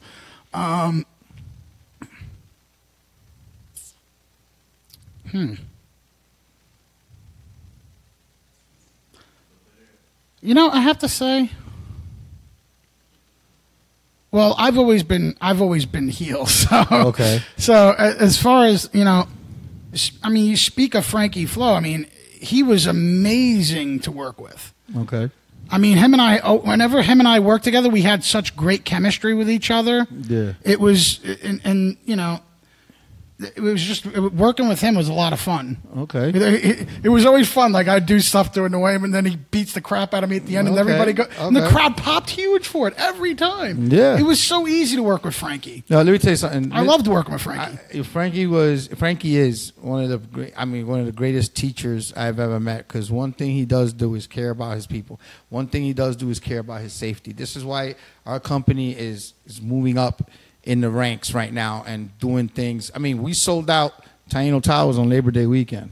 That's awesome. Sold out. And they had a free concert up the block for some EBDM type thing. And we still sold out.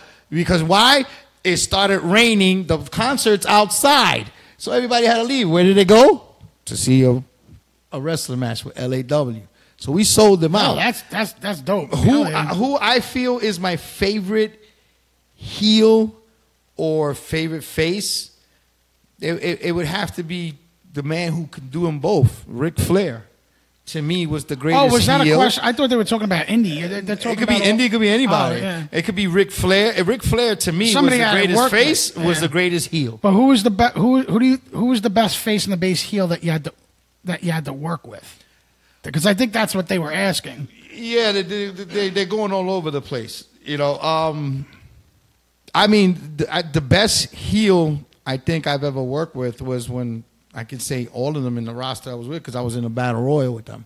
And these guys were great to work with. Of course, Dan the Man, Team Shazam, the LAW heavyweight champion. I managed Dan too. Great guy Dan's to work a good with. Dude. I like Dan. Great guy to work with. Eric Jaden, great guy to work with. Bronco International, great guy to work with.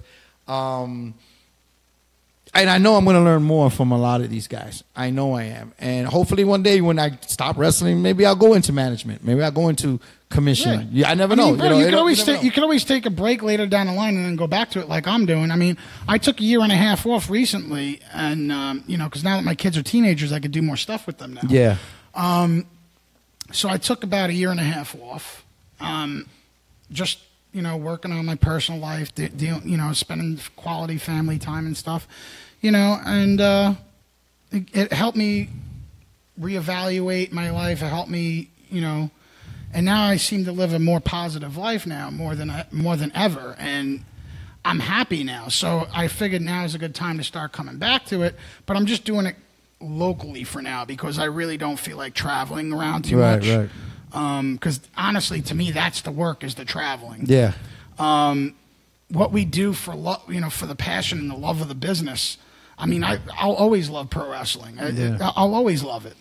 Okay. I mean, there comes a time where you start getting sick of all the antics and the crap that goes on and all the negativity that surrounds you. And it's like sometimes you just need to step away from the negativity just to know what positivity is like again, and then you could always come back to it, because to me, that's what I had to do. Right. I know, and after spending time with my kids and my fiance and my family and stuff, and I was able, now that I'm happy, I just recently did a show for Gino Caruso's ECPW in Long Island, and that was like my first time doing it in a year and a half, and I was like, wow, it's like,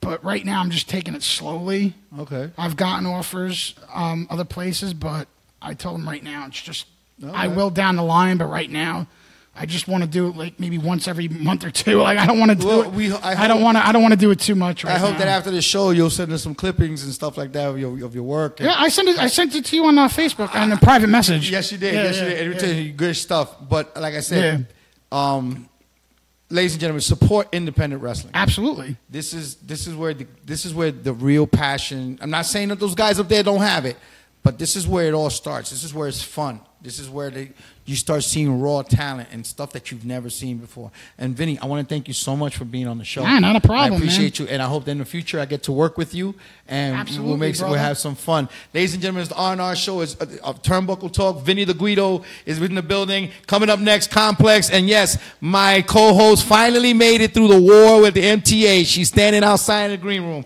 It's the R&R show on Nightline TV. We'll be right back after this. Deals with people who you started your life off with and what success does to them. People look at you strange saying you changed, like you worked that hard to stay the same, like you're doing all this for a reason. And what happens most of the time, people change.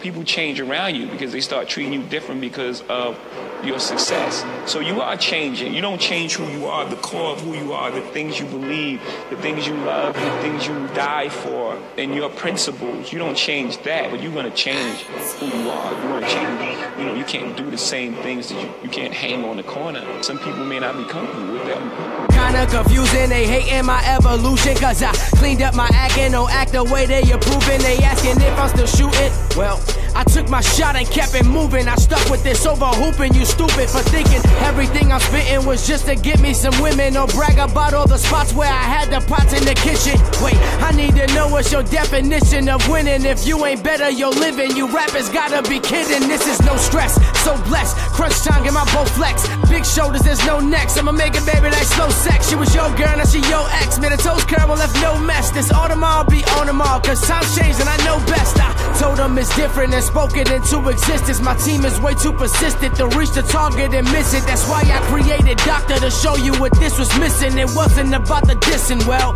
maybe it was. What's up? They're saying that I changed. Like I worked this hard for everything to stay the same. They're saying that I changed. Like I worked this hard for everything to stay the same. They're saying that I changed. Like I worked this hard for everything to stay the same. They're saying that I changed.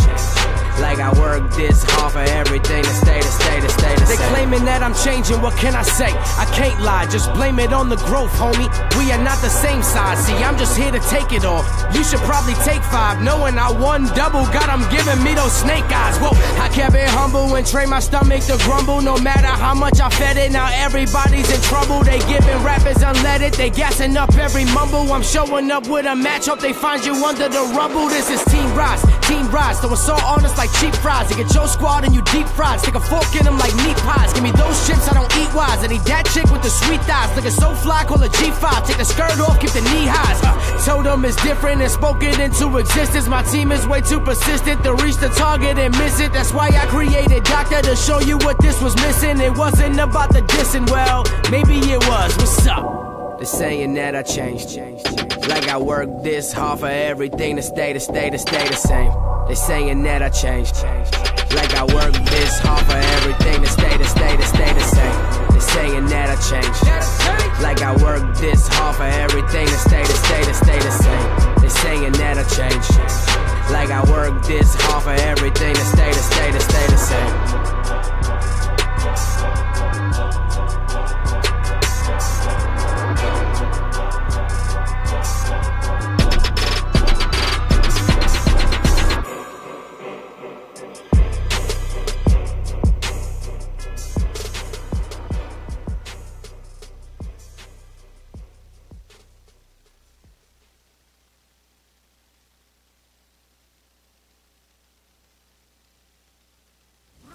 It deals with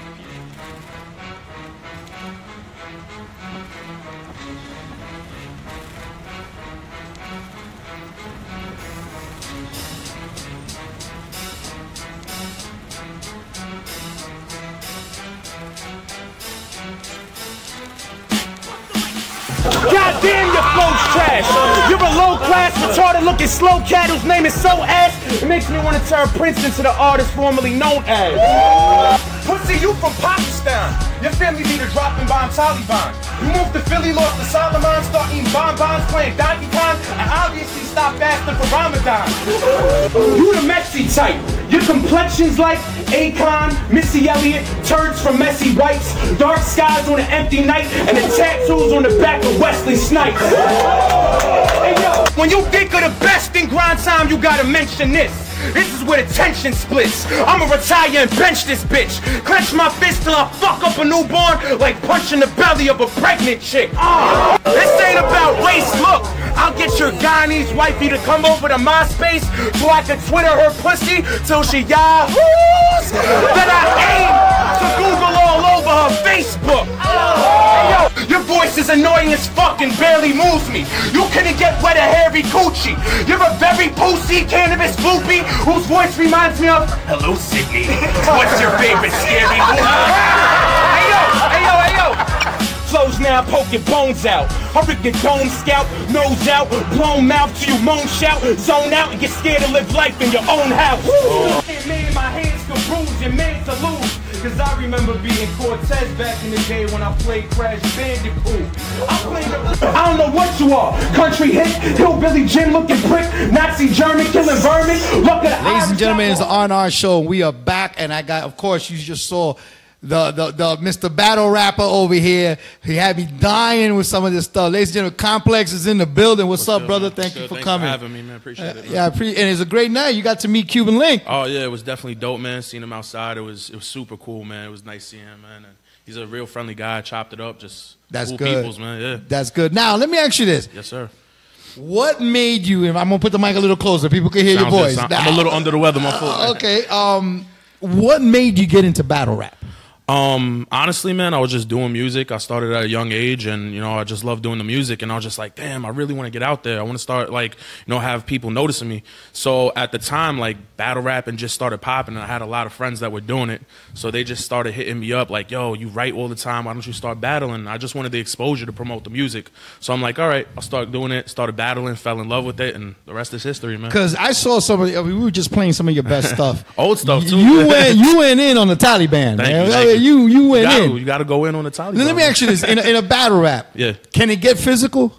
Yeah. I mean, it's like this. Like, there's times where it could get physical, but if people allow it to get to that stage, you shouldn't be battling. That's how I see it. You know what I'm saying? Like, like there's been times. I remember one time it was in the Bronx. I was out here, man. I was battling for some little underground league, and dude, like, pulled my chain and almost popped my chain, and almost like.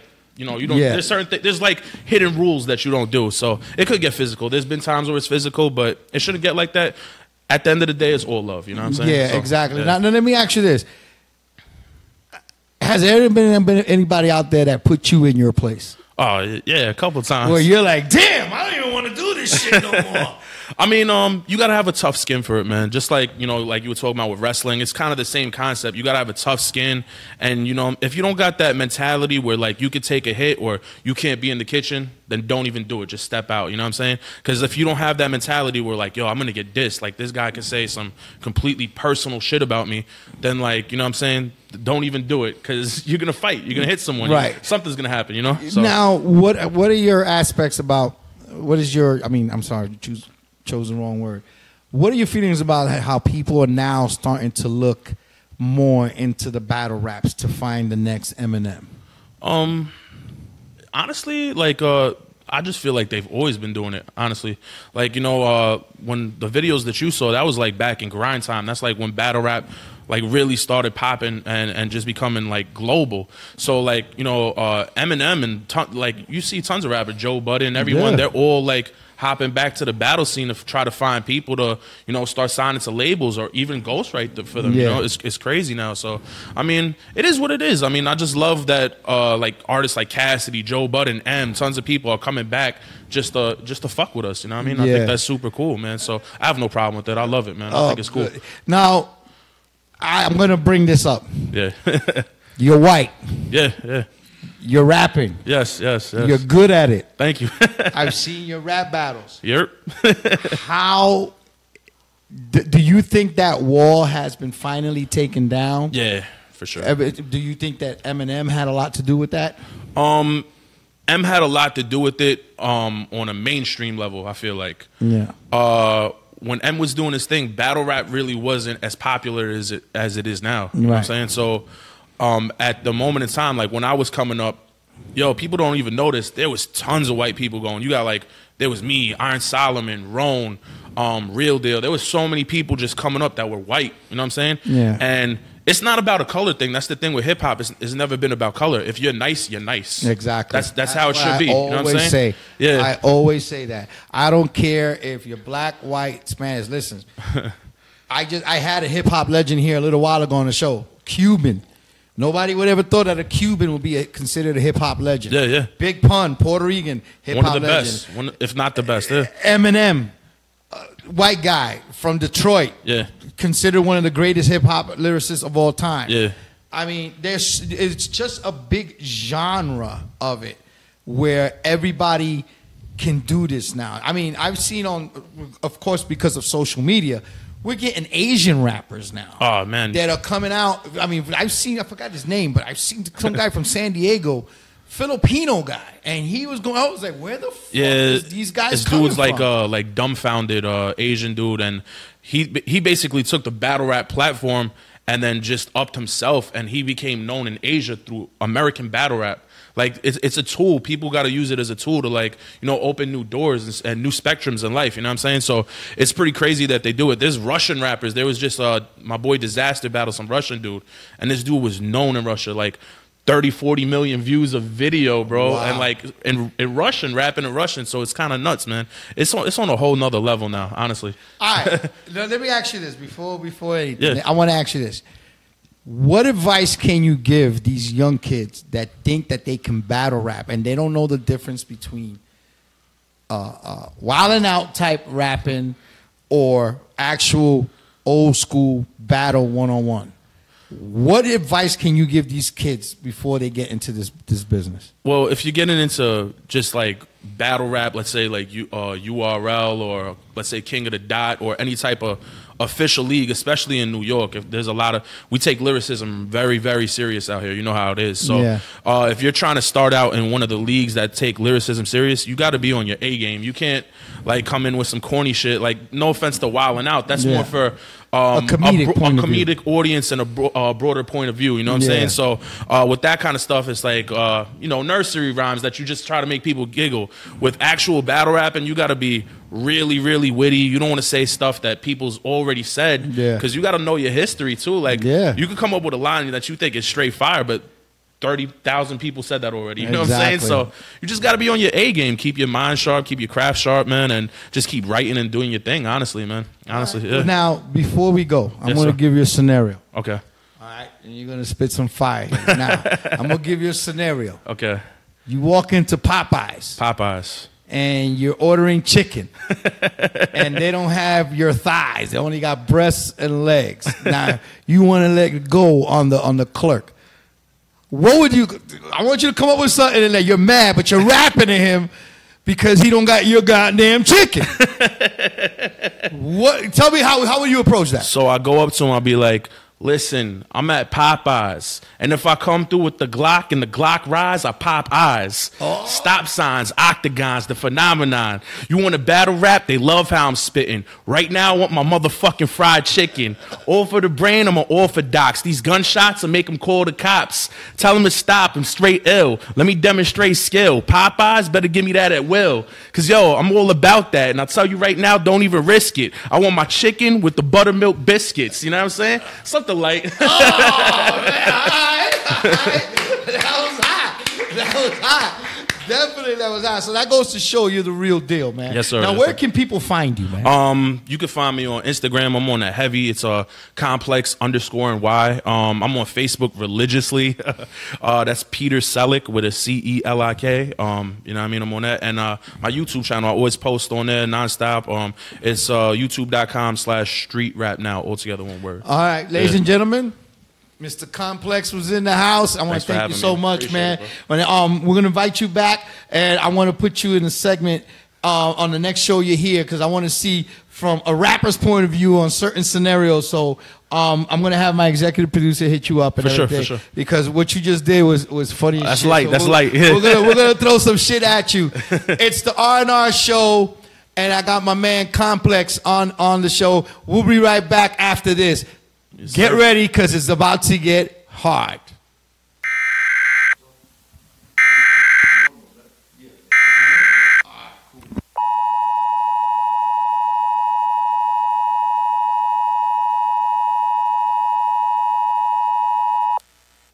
There has been reports of clowns roaming throughout the state of New York.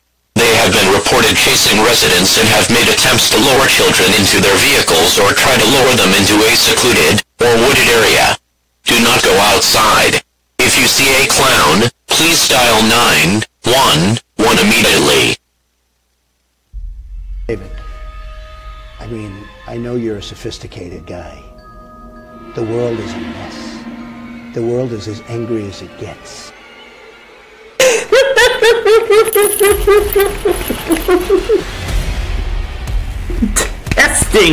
Testing. Why, hello, Raphael. My least favorite turtle. The Normals would like to extend your formal invitation to the House of Upside Down.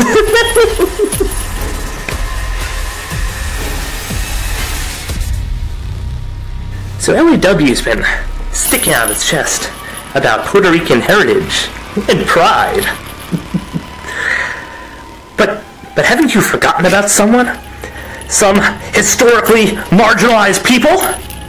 My people! I'm not saying they're stupid. My people will stand united in this benighted world. We won't be ignored any longer. The proud citizens of Kekistan shall rise up and take what is ours. The tan faces will oppress us no longer. No longer will we sit by as LAW's majority population cries on about the clowns were mean to us. The clowns are cheating to get ahead. Hurricane Maria is a great big bully. I could stand in the middle of Fifth Avenue and shoot somebody and I wouldn't lose any votes. My people are waiting out here, Raphael, Frankie Flo, Lou Nova. We're knocking. And if you know what's good for you, you'll let us in. And if you don't let the Normals in, we're gonna huff. And we're gonna puff. And we're gonna blow your house in.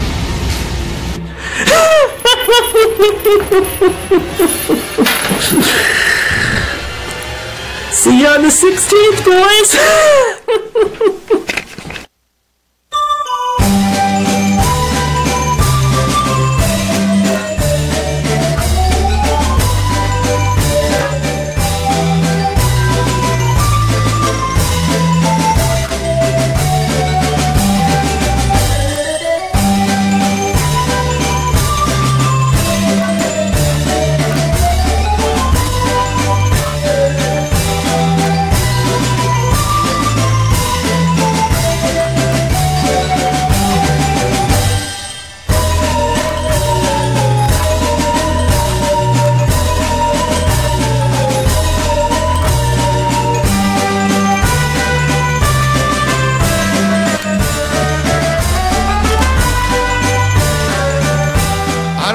What the hell is going on with these guys?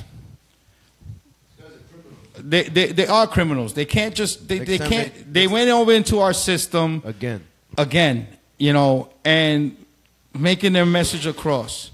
I'm gonna give you guys my message now. You guys got come December 16th. Boricuas United are gonna be in the house, so you punks better be ready also.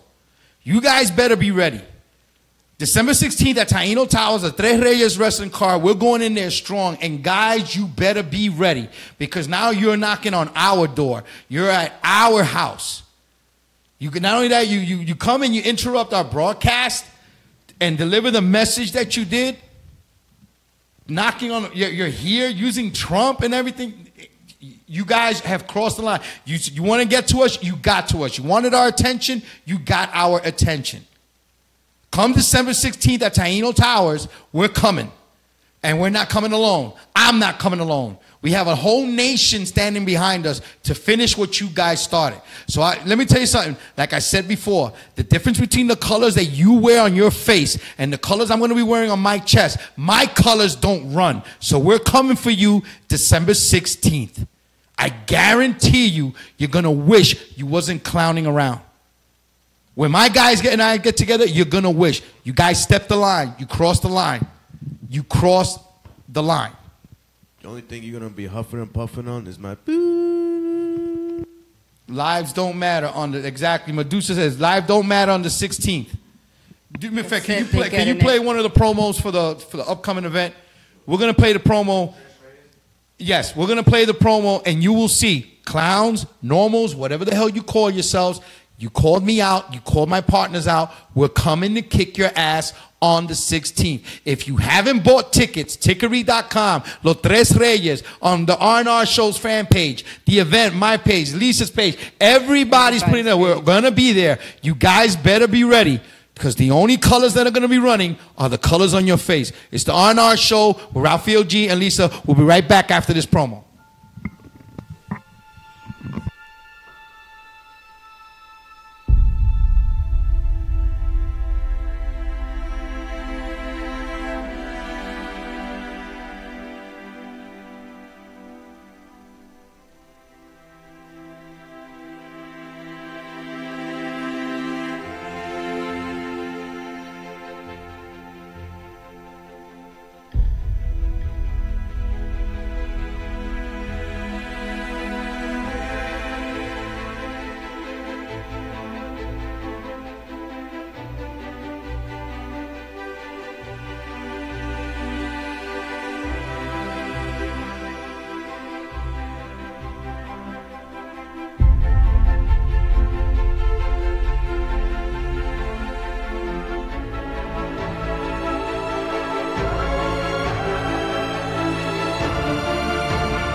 Oh my God, ladies and gentlemen, thank you so much for logging back on to the R&R Show.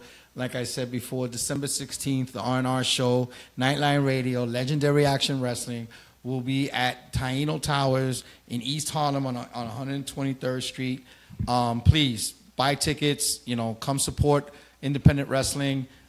This is a very personal match, not only for myself and my crew, because it's my comeback after my surgery. My friends are going to be there. For the next week or so, we're going to be promoting the show. If you haven't bought tickets, Tickery.com, Los Tres Reyes is on there. Presented by Legendary Action Wrestling, and it's going to be a hell of a Tito Santana, WWE Hall of Famer, will be there. It's going to be a great show. You don't want to miss it. We got some clowns to take care of. Anyway, with that, I want to say, about time you showed up. I'm sorry, it's MTA sucks. 2 hours on the train. 2 hours? 2 hours. And you were stuck where? On 149th, and it kept going slow. Oh, my God. Wasn't moving, train delays. There's something going on 149th Street. Oh, man. I wanted to scream, like, move this train. Okay, so one of the topics that we want to bring up is it has to do with something that's going beyond, is out of control now, Liz. I know you watch social media stuff. Mm-hmm. Plastic surgery. Plastic surgery. How bad has you think that it's gotten? It's ridiculous. Like, people can't love themselves. Love yourself, people. Why you want to be like someone else? Did you see that woman that did the surgery to look like Angelina Jolie? Yes, I didn't put her picture. She looked like a fucking zombie. Like a corpse. Just came out that she photoshopped the crap out of a lot of stuff. She never actually got the surgeries done. Really? Yeah. Really? It just came out? Yeah, she came out. She said, "Look, I look like this. That was just all Photoshop." How does she look? Now I'm curious. Yeah, we're gonna have to find pictures of her. Yeah, now I'm gonna have to Google that. But here's the thing. To me, I know I can understand if plastic surgery has to do like something with an accident, you got burned, or there's a scar that you want to get rid of. But a lot of people are doing it for nonsense. I mean, Frankie, can you put up some pictures? Of course, Little Kim. What happened to her? You got Little Kim's picture up there. She's horrible. She became somebody else, man. A whole different person. You got that picture up?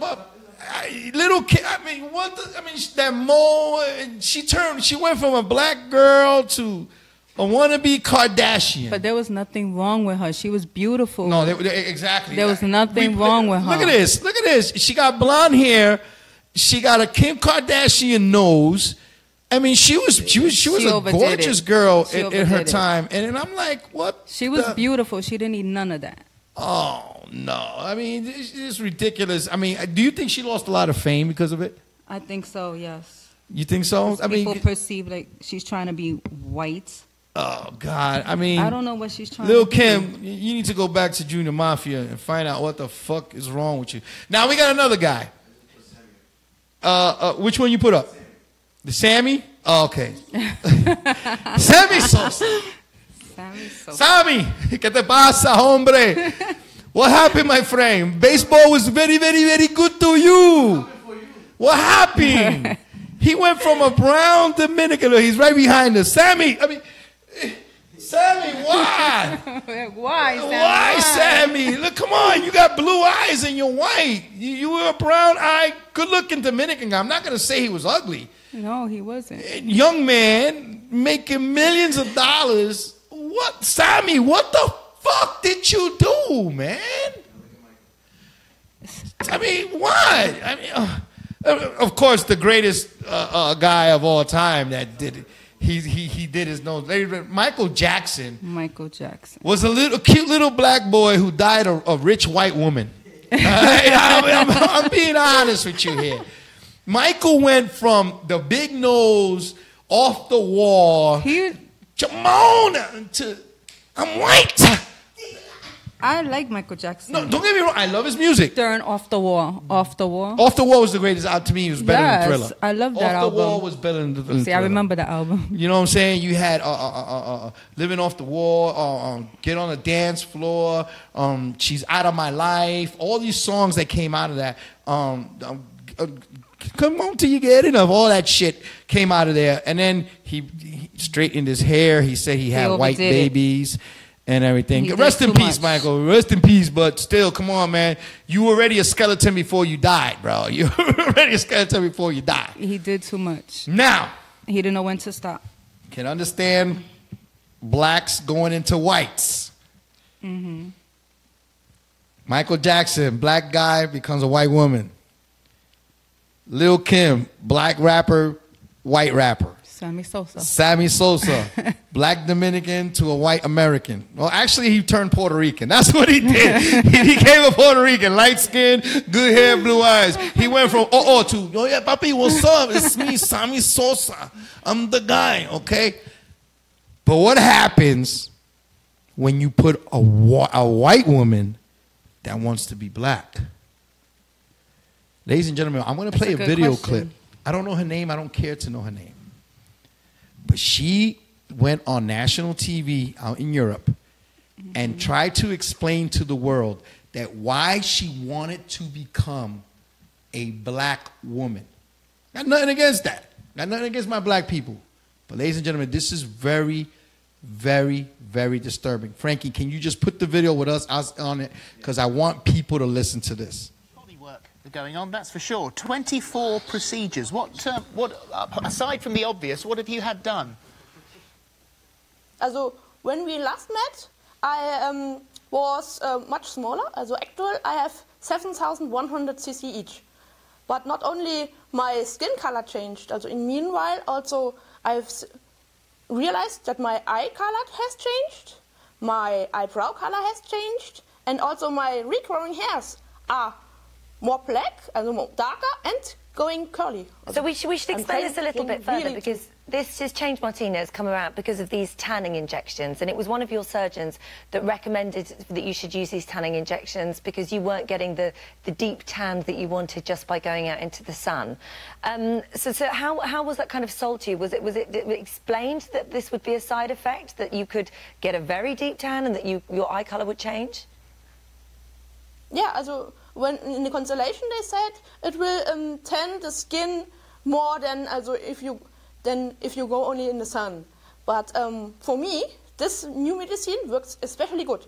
Also I have to say I didn't inject myself. The doctor did it. Also there were 3 injections in January and nothing else, only a little bit sun, and now I'm really dark. So this has happened after 3 injections? Yeah, in middle of January. Wow. And the injections, am I right? They're £170 a time, so they're not cheap to have, but they're also unregulated. So nobody really, it's not gone. Nobody knows how safe they are, I think is what I'm trying. Do you worry about your safety taking these injections? No. Also we had a long consultation in January, and it seemed to be safe. And also I have in the all time, I have no side effects, only being more attended in whole body. I've got to really ask, proud of it. Yeah, the one controversial aspect here, because we interview people all the time who want to change their appearance, people who see their bodies as ongoing artwork. All well and good. That's happening. Oh, ladies and gentlemen, we're back. This is one of the most ridiculous things I have ever seen in my life. I mean, I can understand people say I'm a different person inside who I really am. I felt that I'm this person. And you got people who say, hey, I think I should have been a woman, or a girl saying I should have been a man. Oh, I should have been this, or I should have been that. But this woman is actually thinking that what she did is making her beautiful. I mean, Liz, you're a woman.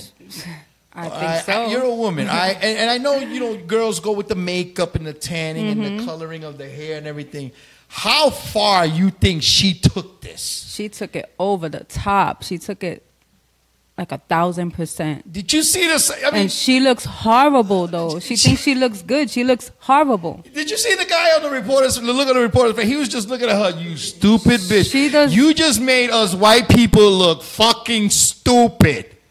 She is. She's an idiot. I mean, she's out there. And then Well, today when I realized this, that when I put the color inside me to be black, my hair is blacker, my tits are size Z100, and I have plenty of milk to shake like this. Black men love big titties, and black men love big asses, so this is why I became a black woman. Did she get her ass done? Yeah, she got everything done, her whole body. I only saw her breasts. Because she's sitting down. She would have stand up. She would have fucking covered the whole screen, man.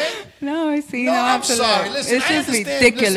Listen, It's beauty's ridiculous. in the eye of the beholder. Yes. I'm keeping it real. Okay? Beauty's in the eye of Beauty's the in the eye of beholder. the beholder. But let's keep it real here. This is not because she feels that she's a black. This is all attention.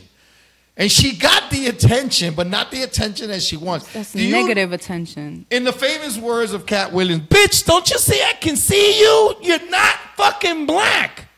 Michael Jackson was never white. You're not black. She's not even pretty. And then she's saying, I'm going to go to Africa to learn what it is to be a black person. She's an idiot. Like, this had me so upset. I mean, so upset. She's you an don't have idiot. to- listen, if you want to know what it is to be black, you want to know how it is to be urban, come to New York. We'll show you how it's really done. How it is to get up every day to go to work and feed your kids. She's privileged. How it is. I want to see this. I want to see if she regrets being black. If you take away her money, take away that money. Take away that money. She can't get no job, and she gets harassed by the cops. That's what I want to see. Will she repent and say, shit, I should have stayed white? Most likely, yes. You think so? Can you imagine Yes. this bitch getting pulled over by the cops? Miss, can I see your license and registration? And she got an use her breast ID to get of out her of it. being white? She used her breast to get out of it. My name is Officer Vaya. You're putting me Oh my over. God, I she's am an a white idiot. woman. I can't stand that woman. I just wanted and I don't to even be know black her. because I want to show my titties. That's all I want to do. I want to show my titties and make cornrows in my hair and learn how to cook great barbecue food. Bitch! And she's gonna eat soul food? She says she's going back to Africa. You don't need to go back to Africa. She should go back to Africa and a freaking lion should eat her ass. She's freaking stupid. Hey, listen, Idiot. Idiot. You trying to kill lions now? You know how much fake silicone is in there? Don't. Listen, I'm going to call PETA on your ass. You know what I'm saying? Or FEMA. All right. Not eat her. Just attack her. All right. Just destroy her. Let me tell you, as soon as she gets off that plane, they're going to kick her right back to New Zealand, wherever she comes from. I'm going to tell you that right now. They're going to look at her and say, bitch, no. Listen. She's a clown. She's a joke. We already had Michael Jackson fuck it up for us. Don't you come in here trying to make shit fuck up. She's a joke, though. She is ridiculous. That's the stupidest thing I've seen. Ridiculous. My God. Somebody said Little Kim is, oh, Jesus Christ. Damien Darko, one of the clowns. Yeah, punk. I'll see you on the 16th. The R&R show got trolled by Angelina Jolie. Little Kim is obviously transitioning into a clown. You all float down here. Oh, okay. Yeah, she's a clown too, just like you are. Margie Oaks, honey, thank you for logging on. She says she looks like Shanae from Martin. True, she did. The way she was talking, like, hello, how you doing? I'm going to be black and this and that. No, man. Ridiculous. Listen, black is a culture. African American is a culture. You have your Africans from Africa. You got Southern African Americans, Eastern, Western, Midwest. It's a culture. It's not something that you can change your skin. Something you can and learn. Say, hey, I'm black now. You can learn to be black. 'Cause if that's the case, when I take a suntan, I become dark. I can walk around thinking I'm Bernie Mac. You don't think so? Picture me black. Can you picture me black? I mean, I'm already black from the waist down, but can you picture me being black? No, I can't and me picture walking that. into a store and say, hold on, motherfuckers. Y'all motherfuckers looking at me because I'm motherfucking black. Fuck this motherfucking shit. That's what having soul is about. Soul is not a color. Soul is from a universal thing. This bitch is, oh my God. To all you white girls out there. She's tacky. Y'all got to find her and shoot her. Inject her with some bleach, bring her back down. Slowly, do it little by little. Bring her back down. Because it's stupid publicity that she's doing this. It's for. ridiculous. She's not, I can understand if she was big, ugly and she fixed She's herself. and ugly everything. now. And she went from a pretty young lady to a. This is what happens when you have too much money and time on your She hands. looks like people. Norbit now. You know what I'm saying? She looks like Norbit. You went She from does. a skinny girl from. You look like Norbit that can't speak English. Do you know how stupid you look? Jesus. She wants to be black, but she can't speak English. Oh God! What I'm gonna do is this. I forgot to type this up, but I'm gonna do this, and I know it's against my rules. What are you gonna do? I'm gonna go into our Facebook. Okay. Now we have put up a question a couple of hours, well, actually yesterday, and what question was that? name 3 words that a man would like a woman to say. 3 words a man would like a woman to say. Yes, That's right. Do men even like women to talk? Oh, yeah. Why not? We do. We do. Yes, we do. We do. Well, one of the comments that made me laugh was Vince Steele's comment. What was his comment? Are you hungry or something like that? Yeah, that's a good thing to hear. That's a perfect thing to hear. I mean, who wouldn't want to hear this? Why you didn't print it out? Well, we had some technical issues at work and stuff like that, so my internet wasn't working that well. Okay. But hold on. I got it here somewhere, ladies and gentlemen. Pull it up. Because a lot of people commented. A lot of people did comment on it. I refrained from commenting. Why did you refrain from commenting? What would be I'm the leaving 3 it words? from the show. I'm leaving it for the show because somebody told me I comment too much. Oh, no. So I stopped that. Hold on, ladies. I'm sorry about this. Okay, here we go. I found it. Here we go. All right, I'm going to read some comments here. It was called 3 words a man wants to hear a woman say. Now, Vince Steele said, did you eat? There you go. All right, that's a good one. Did you Henry eat? Ramirez from Brooklyn says, fuck me harder. Okay. If you need her to say that, you're not doing a good job, bud. All right. Now the women got into this too. Veronica Martinez says, it's so big. Those are 3 words we would like to hear. Men love to hear that. Whether it's a lie or not, they love to hear it. Abel Garcia from Queens says, pay child support. That's not a word we want to hear. That's not what Abel. men love to hear. That's what they hate to hear. All right. We don't want to hear that. Frankie Flo says, still love you. That's yeah. We could hear. We would like to hear that once in a while. Dan the Man says, "It's not yours."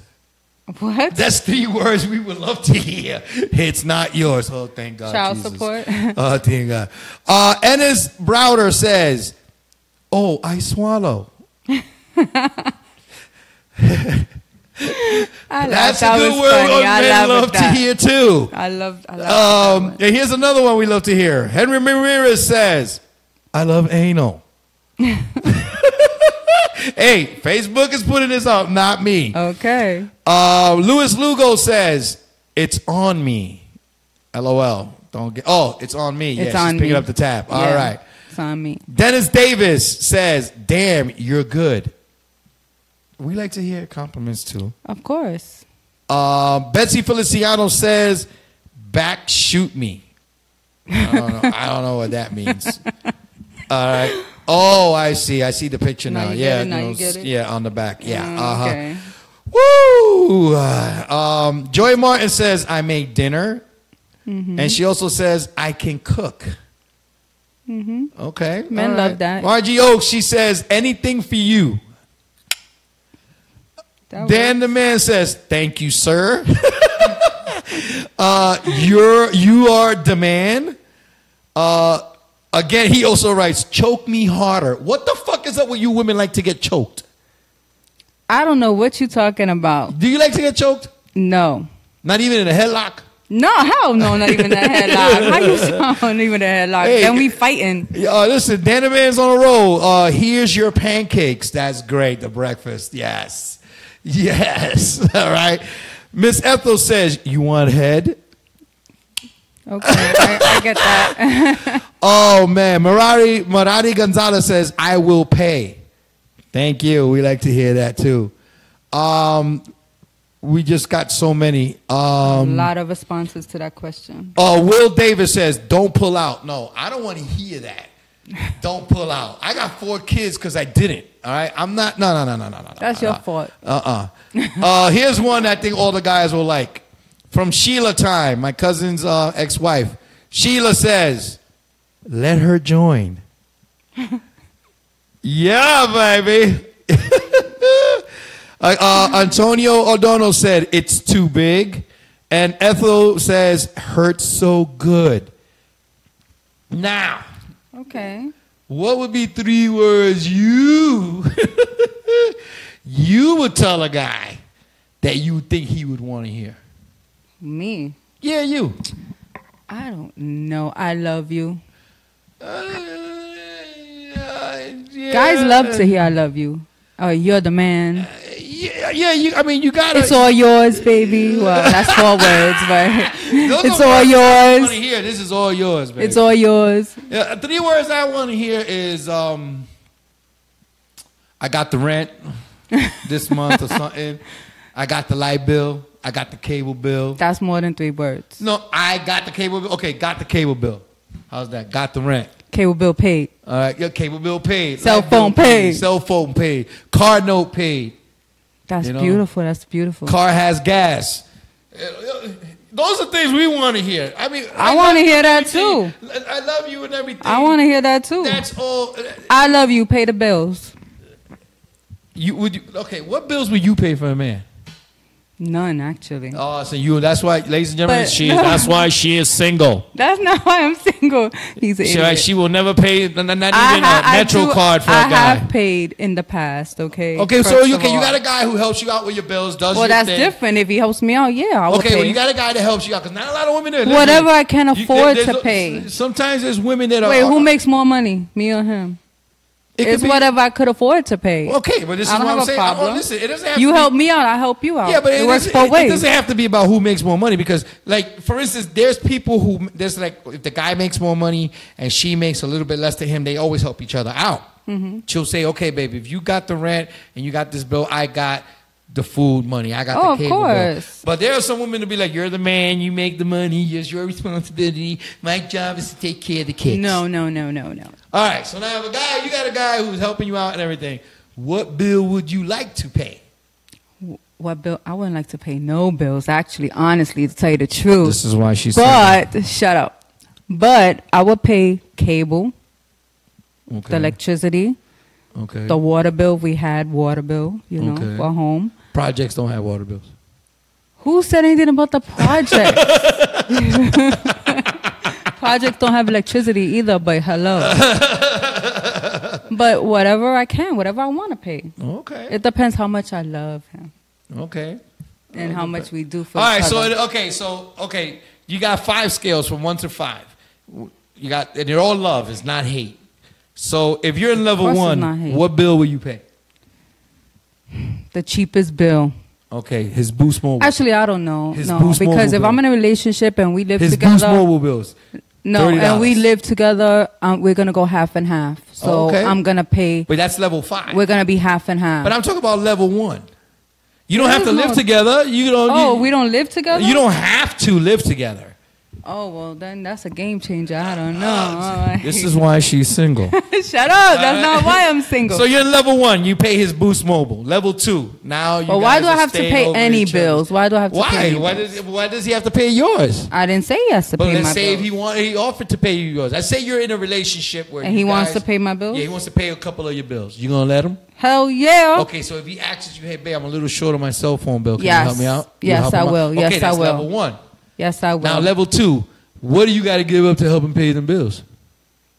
What? You heard me. What do I have to give him? Yeah. What does he have to give you? What do you mean? What he has to give Level me? 2. Nothing. Okay. First base, second base, third base, home run. Okay, we're gonna We do in it a that way. relationship. You just said we in a Okay, we're gonna do this. relationship. We're gonna do You this, didn't okay. say it was a random All right, guy. but- You said it was no, a relationship. In a relationship, you're in a relationship. All right then. So what is he have to level give 1 me? of the relationship is the honeymoon, the newlywed. Oh, I like you. I want to hold your hand. Da, da, da, da. Ay, ay, ay. Level Okay, 2. go. Level 2 is the serious making out, touching each other. You haven't. If you're in a gotten it yet. relationship, wouldn't you stand to reason that you already had sex? No, but I'm just. You taking it? He's changing the whole game. I'm not changing nothing around. So He's basically, changing you the will not game. pay a bill for him. I would pay a bill. I One told whole you bill by yes. yourself. Yes, I would. That Boost Mobile or Metro PCS bill. Oh Because you ain't paying no car note. It depends. You ain't paying that insurance. It depends. You don't know. It depends. Okay, but you expect them to give you that 7-day unlimited Metro card shit every week to help you out with, huh? Hell no, the monthly. I need a monthly. Oh, No. shit. She needs a monthly. Ladies and gentlemen, this is why she's single. Shut up. Yes. This is why This she's is why I'm single. single. This is why. Yeah, this is why she's single. She doesn't want a $32 Metro. She wants a $100 and 8 monthly bill. What the hell? That's right. What's wrong with you? All right. Cheap. Don't be cheap. Cheap much? Okay. Before we go, I gotta ask you just one question. Oh Lord, here we go. Dude is with you. He's romancing you, taking care of you. Blah blah blah blah blah blah blah blah blah. Okay. He loses everything. He doesn't have a job now. He's trying to find work or whatever. He's struggling. What bills will then you pay? Okay, wait. Where is he living? Is he living with me? He's living with you. Well, then I will pay all the bills, obviously, because sometimes you have to help them out, support them. Not all the time, but sometimes things happen. If he lost his job and you live together, then you would just pick up the slack. Okay. Now, And have his back. let's say he has a car bill and it's $435 a month. Okay. You take care of that for him? Yes, because that's our car, and I need the car too. Oh, no, wait. What are You talking said about? our car. We live together. It's ours. Our car. Our car. We live together, right?